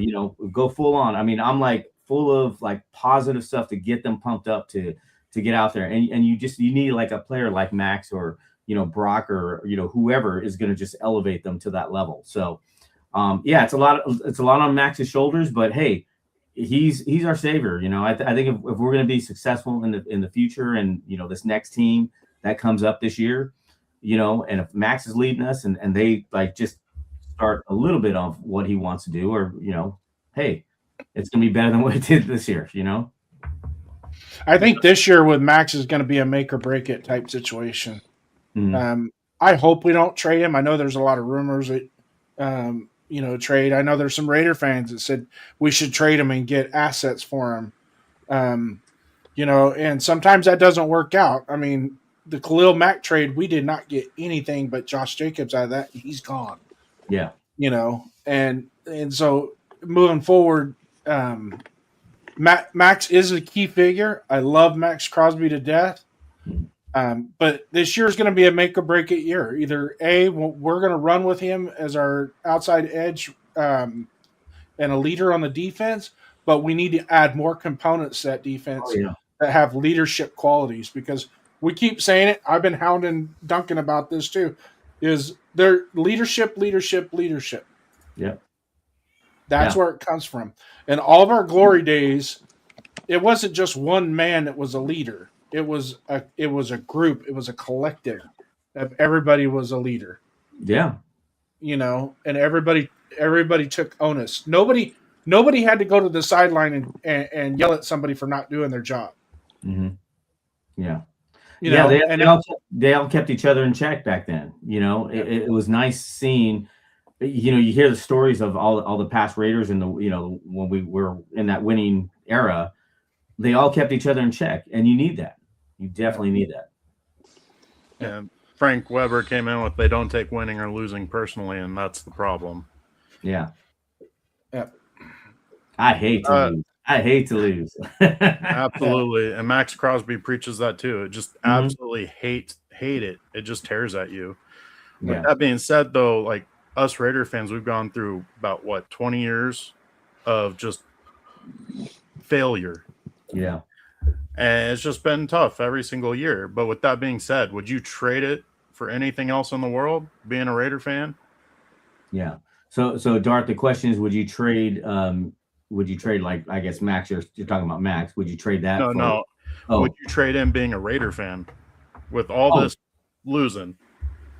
No, I'll it's just like with so I was listening to JT the Brick and he was talking about, and this is when everybody was talking about, hey, let's lose so we can get the number 1 pick, and he was pissed about that, and I was just like, I agree with him. I was like, I never want to lose. And it's just like, I'm always going to be a Raider fan, and that's just what we learned. Like our dad, it was just like we were born a Raider fan, and it's like with winning or losing, we're always going to be a fan. It's just like with anything in life, you gotta take it, suck it up, and kind of move on, and hopefully the next year is better. So that's where we're at right now.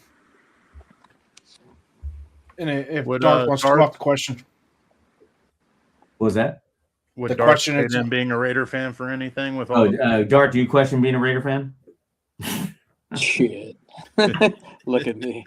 Look at me. Look into my eyes.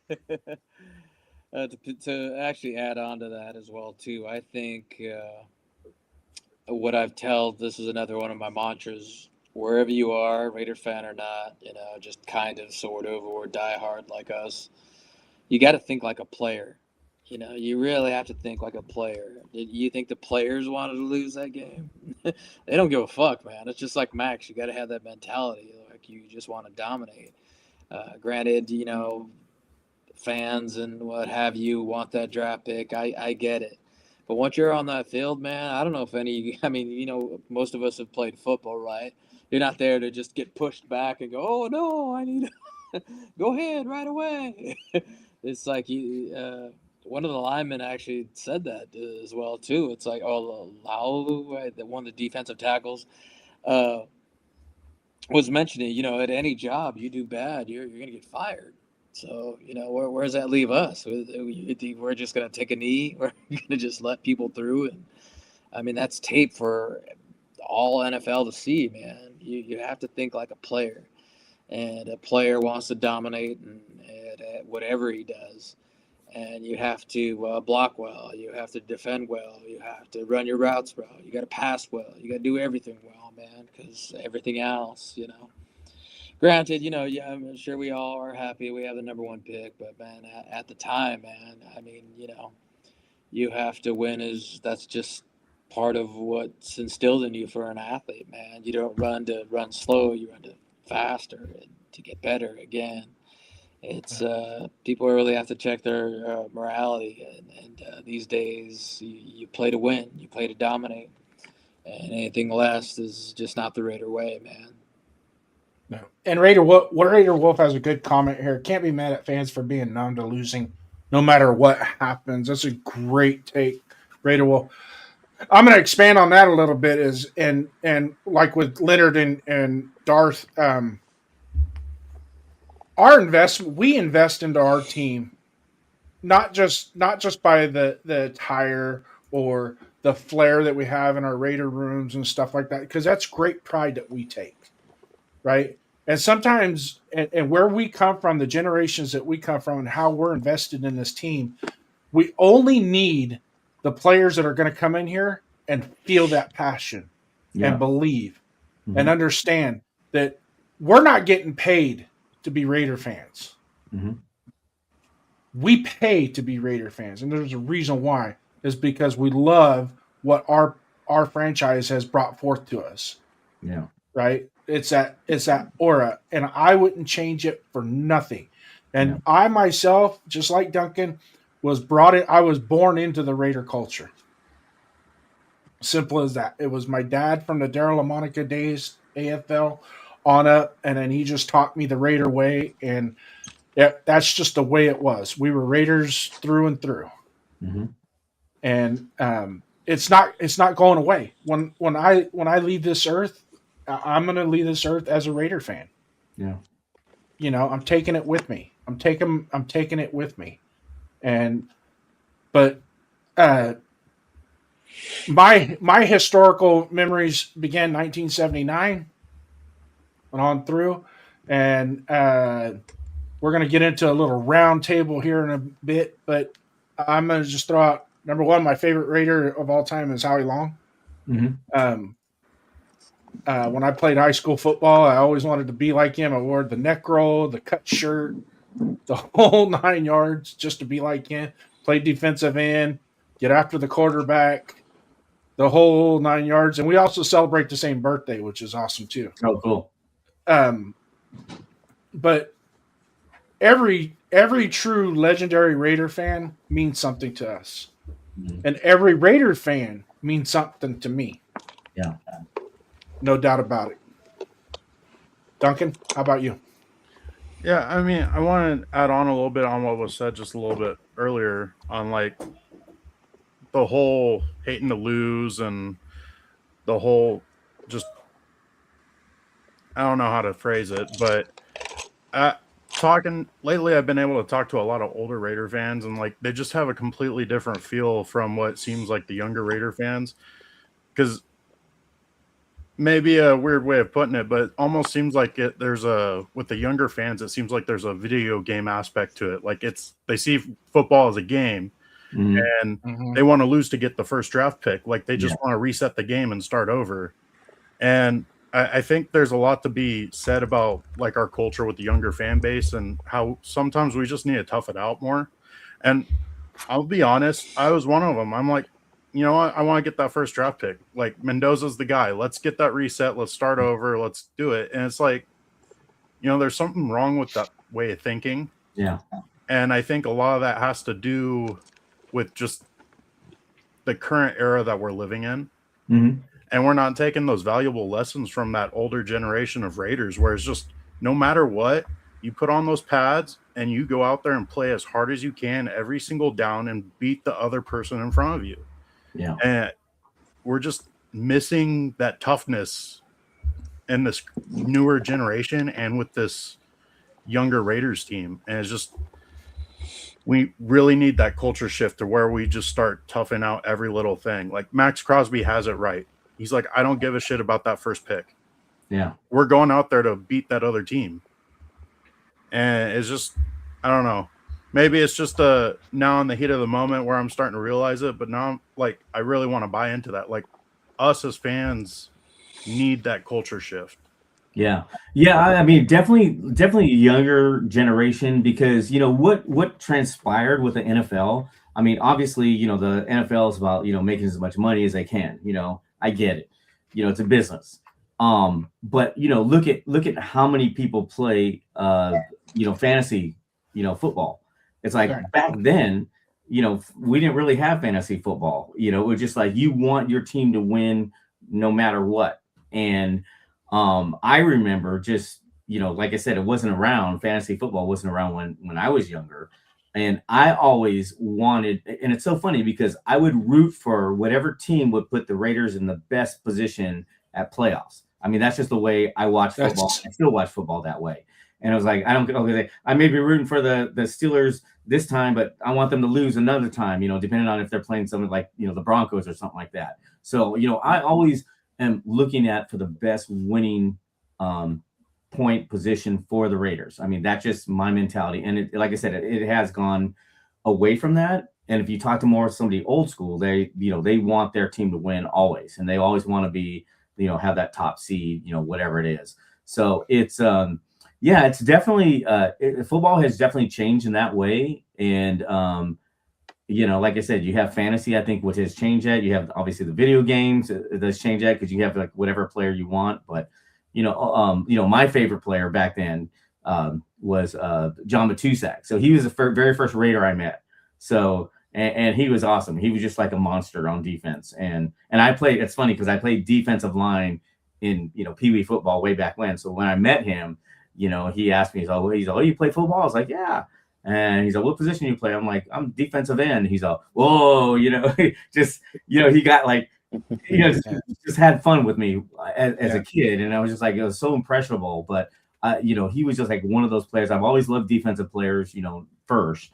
And then, just was able to just appreciate, all the players that brought that passion, to just playing. I mean, over the years, I think that's what it is. It's like the passion. I think there was a comment earlier about that, and it's just like, yeah, that the generation has lost that passion to win. So we just need to bring that back, How about you, Darth? Oh, definitely. I agree with the. It's just a different frame of mind these days. These kids like players more than teams, and our father instilled in us. He was from Oakland, California, born and raised. There was only one team we were liking. You didn't question that. That was just the mentality. It was the best looking. It was. Man, it was just all of it, man, of why, he loved them so much. And the reason why we carry on is tradition. God rest his soul. That was Charles Sr. He grew up with it, man. And that kind of instilled with us, every single family member, on the same page, and just what it's to be. It's just like life, man. You have hard times. You have rough times, but how do you go? Do you just not deal with it? Do you just go away? No, you stay with it. You try to fix it, and you're loyal to it, man. Kendrick said, in the song, "Loyalty is royalty," and I think about that a lot, man. It's just like who's your favorite player, Darth? Favorite, man, I guess you got to say the people that we've known, man, since we've got a chance to shake their hands and kind of sit at the table with them.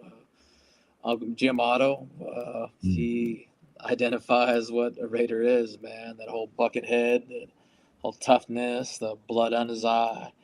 And Lincoln himself, Lincoln Kennedy, man, he's, doesn't get enough credit. He kind of tries to stay out of the shadows and stuff, but it's hard for a 6'7" guy to not be noticed. This is hilarious. But these players, they meant a lot to the organization. And again, if lineman was our identity back in the day, we should try to find that guy again. They're also loyal. Lincoln still works with the Raiders to this day. And Jim, he sat by Al Davis for the longest time, and he's just loyal. And that's what you need these days, man. More loyal than, just like, okay, I've had my 10 years of Raiders. I'm thinking of Devontae Adams. It was all freaking, sunshine and shit when, they showed him when he's a kid and play for the Raiders, what have you, Fresno, blah, blah, blah. And then it was just like, I got to get out of here. I got to do some, I got to go before I get my life took, It's just like, wow, all right. But we just need guys who are more dedicated and willing to work with the younger players and to get where the Raiders want to be. We need some guys that are just going to be the foundation of what's going to transpire. And we will win. We will win. It'll come back. I have, no doubt we will. It's just a matter of the right people on board. The Raiders will be great again. Oh yeah, the greatness of the Raiders is in the future. That's what he used to say all the time. Granted, it's been so long, man. Al, it's like, when you gonna bless us, man? It's coming soon. It's coming soon. Just win, baby. Yeah, too bad you couldn't put a date on that. Right.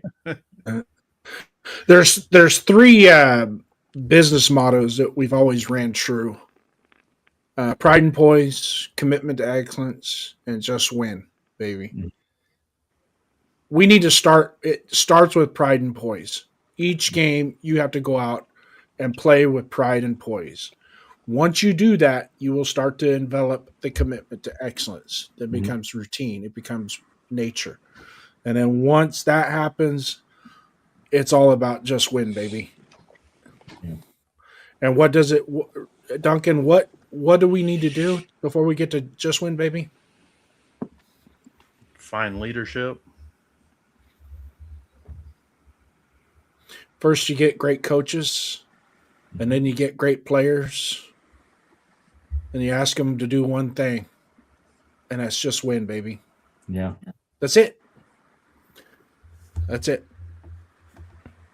So going into the 2020 2026 season, this is a perilous year for us, guys. It is. It's one of those that I hate to say it. Some of our fringe Raider fans, and there are fringe Raider fans out there, we're going to lose them. And being that we're currently in a city that is not our home, we're having to build it as our home. It's going to take it. This year is going to set that tone as to what we're going to be going into the future. And by golly, we got to get the coach right. We can throw names out. I mean, we all have our preferences of names, but ultimately, the person that comes in has to be the guy that is going to set this franchise back on the tracks and send it down with the train.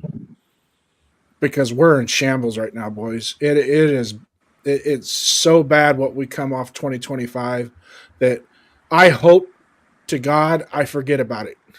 I mean, I still remember some of the Jamarcus Russell year. I still remember some of that. Yeah. But this year here was by far worse than that was. Yeah, I agree. This was our worst year ever that we've had, and those three things that you mentioned, the pride and poise, the commitment to excellence, the just win, baby. I mean, that's one of the things that we started having back in 21 with John Gruden, and I hate to throw his name out again, but it's just like we need that leadership again. We need that that desire, that passion, and what's going to happen in 20. Yeah, I agree. This year, I want to say the number one thing we should concentrate on is that leadership, that coaching leadership. That's leadership. Yep, that's just going to like shock and just like, look, I don't care, players. This is what it is. This is what we're doing. This is how we're going to win. We need that type of coach. Yeah. Yep. And the past coaching staff that we just had in 2025, we lacked the leadership, which I didn't think would happen with Pete Carroll. Yeah, me neither. But I also didn't think nepotism would soak our culture and make it sour. Yeah. And that's exactly what happened. And I believe the nepotism was so great in that building that's why we saw the productivity that we saw this year. I don't think it wasn't. Not only did the guys not buy into what Pete Carroll was doing, they checked out, and that was right about the middle of the second game of this season. You can see it. Yeah. And it comes down to, you have an offensive line coach that doesn't know what the hell he's doing, coaching the offensive line. Yeah. And he's the one that's calling he's the one that's basically dictating who's going to play, how it's going to play, who's competing and who's not, quote unquote, competing. I call bullshit on that. I will till the day I die. That the way those guys, knowing the guys that we had on the offensive line and how they were being treated and how they were being coached, most definitely that's the most sour point of our whole 2025 season. So as we get into our roundtable, my calling card and my on my wish list, I'm going to skip the first pick and I'm going to go straight to the second round in free agency because I'm pretty sure the first round is pretty much locked in, guys. I think it is. Yeah. And if it ain't, I want to know why. Yeah. I want to know exactly why. If we skip that kid at number one, there better be a damn good excuse as to why. Yeah. And then I'm going to sit back and I'm going to watch him. If he for some reason ends up on another team and starts balling out, that in and of itself is going to close the door on a lot of Raider fans. Yeah. I'll never turn my back on the silver and black, but by golly, that will put me in a freaking hyperdrive that it's like, you know what? I'm not spending any money this year on that team. Yeah. Forget it. I'll live with the past and love and cherish the past, but what they're doing, if they don't change it and get back to the winning ways, and get that quarterback that we can call ours, that's what we want, right? Yeah, yeah. So Darth, Jason was talking about how it's an obvious pick that we should be picking Mendoza, but if that doesn't happen, what does that mean for the Raider culture? It's just like, who would be the obvious second choice after Mendoza that you see? Well, there's that good defensive end I think people are talking about in college. I can't remember offhand, but I could just imagine. You imagine two guys that actually bully on both ends. Let's say we become that defensive team that Baltimore was, man. They want to, Joe Flacco was just all right, but I mean, they're mostly known for Ray Lewis and the Dogs, man. What swallowed up our, offense by luck, while they, had to injure Rich Gannon, but that culture is not really found enough, for defense, and they say it kind of wins championships, right? So maybe that's where we have to go. Just build up our defense as much as possible, or if it's another D end or another dominant D tackle or even a corner to build that way. I mean, just think of what the Broncos are now. I hate to even use it as an example, but I mean, it's Greenlaw. It's the former Niner guys. It's their linebacker slash end, et cetera, et cetera, et cetera. And they're in lines of winning with just a sophomore quarterback. Bo Nix is just all right. We almost beat that fucking team. On a Thursday Night Football. But they established a culture, and they're in line with competing for the trophy. I hate to really think of that way, but I mean they have a good team on all ends, man. Defense is there, and offense is just all right, and somehow they're setting up to win. So if that's going to be our culture, then fucking do it. But you better convince Raider Nation that okay, that's great, but how are we going to do that without an offense? Like, I mean, it has been done before. I mean, look at the Super Bowl freaking team just in general. We had the best offense on the face of the earth, and we got beat by that quarterback. I can't even remember his name. It's just in John Gruden that knew our plays, but I mean, it was just an okay offense, but more of a stellar defense. So it is possible. It just hasn't been seen in quite some time since maybe the early Baltimore days. But yeah, who knows? Who knows? Build that defense and stop people, make them frustrated. And I think if anything, though, too, if you want to really instill, I mean, we do have Ashton Genty, and if that's going to be our culture, then we just need the linemen to help them. Maybe even that could be our identity. A psychotic running game where, again, what we're talking about, just crazy-ass linemen, that pull, that just rush you to death, and you just can't stop. I mean, that's something you got to build off of, and if that's going to be your culture, then so be it. I think if it's not the quarterback, then hell, take your biggest lineman, your baddest lineman, and have them block. But I mean, could you imagine what Raider Nation does if it's anybody that's not that guy? It's going to be a riot. So we'll see. If you can just reiterate, again, they did this before. CeeDee Lamb again was right on the table, and we went the other way. We're going to take that guy. Yeah. So we have a couple. So yeah, Frank, I agree. Don't forget the will to win. That's we definitely need players that have that winning mentality. And then Paulo from the Philippines. Yeah, thanks for tuning in. If you come by the table, we'll hook you up. So I don't know if you ever fly out here to any of the games, but we'd love to take care of you, especially the people that travel from like across. Yeah. How many games a year do you guys go to? Every one. We're season ticket holder. Yeah, we're at every game. So we do the Dark Side tailgate in parking lot F before the game. So that's where we have, I know Lincoln Kennedy comes to our tailgate. We also have we've had Adam True come by, and some of the other players that have come by, past players as well. So we never know who we're going to be. I mean, Lincoln Kennedy actually, we have he has his own chair. So it's number 72. We have his own chair, so he's our regular at the tailgate. But we'll be surprised with some of the other players that might come or stop by. But we're parking lot F. We do a great tailgate. My wife's, she's the chef that has all the great food there.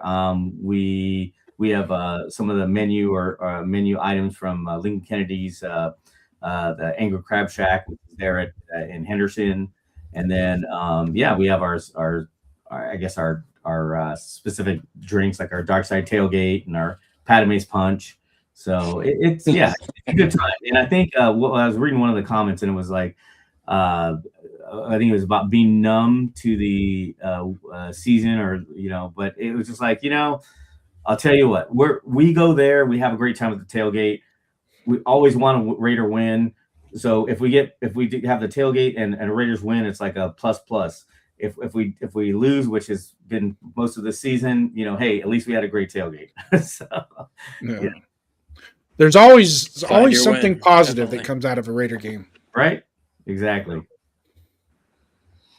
And we've been going on this for a little over 2 hours now, so I'm sure Darth needs to hit the back to tank. But Jason loves his trivia, especially Raiders-related trivia questions. So the prepared question we brought for you guys today is, which Raiders defensive player holds the franchise record for the most sacks in a single postseason, and in what year did it happen? Ooh. So, Darth, do you see that question? Which Raider defensive player holds the franchise record for the most sacks in a single postseason, and in what year did it happen? Jesus Christ. Postseason. You're saying postseason. Okay, so that I want to say Howie Long. Derek Burgess, possibly. Derek Burgess? Postseason. Postseason. Postseason. Oh, postseason. Shit, was Howie Long even the postseason? It's so rare. Yeah, 90. let's see. Oh man, okay, that's a good one. God, that's bringing me back. Greg Townsend? Could have been. Or, then again, not too much postseason there, too. Yeah, I gotta say Howie Long. I can only think of Howie Long. Yeah. So the question is single postseason. You're absolutely right. Howie. Oh, it's Howie. Long. Okay, yeah, I thought so. Oh, Yeah. it's Howie. No. Yeah. What year? Seems so obvious. Oh, what year? What year? Oh, shoot. Was this 80? 83? There you No, go. that's too Oh, early. okay, good. Do you happen to know how many sacks? I want to say 11. I could be wrong, but For the postseason. I wished it was 11. It felt like 11. it's what, 7? Maybe 7? It was actually Oh, 4. man. 4. Okay, yeah. You gotta remember Alzado had a couple sacks. Yeah. You had Greg Townsend. He had 2 or 3 sacks in the postseason. Mhm. You had Lester Hayes had 3 sacks that postseason. Oh, shoot, yeah. Matt Millen had a sack that We had an postseason. awesome team that year. That was an awesome Yeah, team. that defense. Believe it or not, I'm going to throw this out there. I believe that defense in 1985 was actually better. Oh, really? If it wasn't for Mark Wilson throwing 17 fucking interceptions against the Patriots, Mark Wilson. we would have beat the pants off the Patriots and Yeah. went on. And we'd already played Chicago once that year. We were going to play them again, and we would have beat them. Yeah, I agree with you. We would have beat them. Yeah. That was 85 that defense was nasty. Yeah, 85's defense, yeah, they were tough. Definitely. Chicago. Yeah. Richard And the Bears didn't have much of an offense, but we had Mark Wilson. I mean, Yeah, we had Mark Wilson, which was not which if Mark No Wilson's bueno. in the chat, if Mark Wilson is in the chat today, I apologize for all the negativity, because what we saw at quarterback play in 2025, I apologize. You aren't the worst quarterback we ever had. Yeah. Hey, there's good years and bad years of every quarterback. I mean, actually, Jay Schrader came to come visit us. Probably like 2 or 3 games ago, Yep. and it was good seeing him. In fact, there was somebody who was down there with us, and I'm like, "Hey, what's up, Jay?" And they didn't know who he was. Like, "That's Jay Schrader," and they're like, "No, it's not." I'm like, "Well, he had some Goldilocks hair back then." I was like, and He's not as tall as he used to be Bald either. now. yeah, he lost maybe an inch or 2, possibly. Yeah. Yeah. He kind of hunches over and walks a little different, but yeah, in all honesty, Jay Schrader's biggest hang up. Yeah, he threw a lot of interceptions, but I don't think the 89 season with Fernandez, Galt, and Brown, Mhm. was electric on Yeah. offense. Yeah. But he needed that running game to Yeah. support him. Yeah. And when Bo Jackson went down with that hip injury Mm. and we went to Buffalo, it was like, all hands off now. It's like, because we were so that team was rolling with Bo Jackson. Yeah. Yeah. I miss Bo. Bo was like, he was, him and Marcus were just a pair that, we just dominated. Yeah. So we're going to be wrapping it up here. We've gone 2 hours and 10 minutes. Is there anything you'd like to add, Leonard? You guys, once again, thank you so much for coming on to our show. I'll snip some of this and we'll be posting shorts on YouTube from this Okay. show. Yeah. You guys are more than welcome to come on anytime. As we get going, as we start to get closer to the draft and free agency, Duncan and I will probably have some more discussion and debate type shows that sometimes can get a little heated. Are you guys going to be there in the draft? Probably won't be. I'm thinking about it, but like I said, I have my daughter's wedding this year. Okay. So I don't know if you guys have ever paid for a wedding. They're not cheap. Oh, yeah, yep. Yeah. So I kind of want to keep an eye on that budget and make sure, because it's going to probably cost me about $2,000 to $3,000 to go back to Pittsburgh. Wow. Because if I go, I'm not staying in a Motel 6. Yeah. And I'm not eating 39-cent cheeseburgers either. Well, thank you guys. I appreciate you having us on. I always got to just like to spread this out. It's like I said, we tailgate parking lot F at Allegiant Stadium before every game. We're there when the gates open, and we welcome all the fans just to come by, say hi, be a part of the tailgate if they want. We have a good spread, good drinks, food, but it's mostly family. It's Raider family, and we have the love for especially the diehards and the new fans and the super fans that come by. So we appreciate we appreciate you guys having us on, and we look forward to now. Lot F is on the east side towards. Lot F is, I guess I want to say south. It's like the south part of the stadium. So it's right next to was it Dean Martin Drive. Okay. So you have the F lot, then it goes G, then H, I, J. So if you're used to J is like where a lot of Oakland tailgaters were at, but we're in lot F. It's it's a pretty open parking lot, so there's not really a lot of tailgating going on there, but we're the closest to the entrance, the south entrance. Yeah, when we went, we just stayed at New York, and went over to Mandalay Bay and walked across.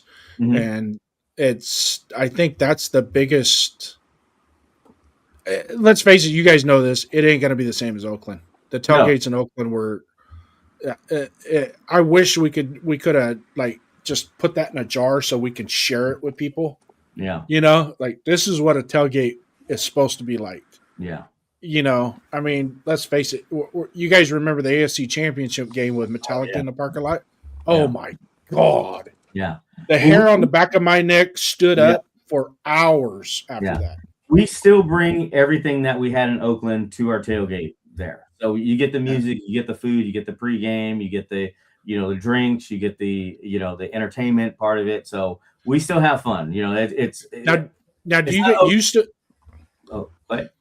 You still live in California, Leonard? Yeah. We live in the Bay Area still. Okay, and so you guys drive there every game? We fly there. I have a friend who we leave our van there at his house, and then we prep the day before the game and get everything ready, and then we drive in that morning, and we let our magic happen, and we just like I said, whoever wants to come to our tailgate, you can go to the darksidetailgate.com. That's if you want to get a wristband, and then it kind of gives you a little idea of like what we do, kind of like what we did in Oakland. There's not as many people tailgating, but we still bring that love, that fun, that entertainment to our tailgate. Now, I'm sure at the beginning of the year it's a little harder to tailgate when it's 105 out. Yeah, I mean, preseason, it's been iffy, but September we've usually had a later game, so it hasn't been too bad in September. It all depends, it could be a little bit cooler, a little bit hot. We've had both, so we'll keep you cool with drinks, definitely. Right on. Does Darth have anything else he wants to add? Or do you want to add something? Thank you guys from the bottom of my heart. Definitely go Raiders. Good luck with the podcast, man. It's been great having you guys. Thank you for hosting. Sorry we couldn't get the audio difficulties on board, but shit happens, man. It's just the tech world. It's a tech life. But it's an honor, guys. Thank you. Go Raiders. Go Raiders. Raiders. So if you guys don't mind, stick around. We're going to end the live stream. Stick around in the studio, and we'll talk some more. Cool. But in the meantime, everybody, Raider Nation, show me your Shield fans. Duncan, been great. You got anything else to add, Duncan?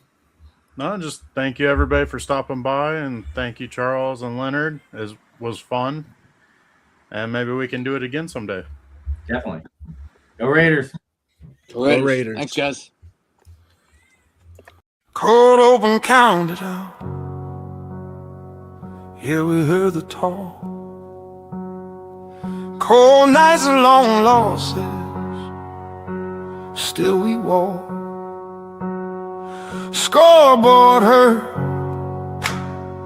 but the heart stayed real. Still wear the black, still flash the shield. From Oakland roots to Vegas dust, pain in the season, but we still trust. They say it's over, I say move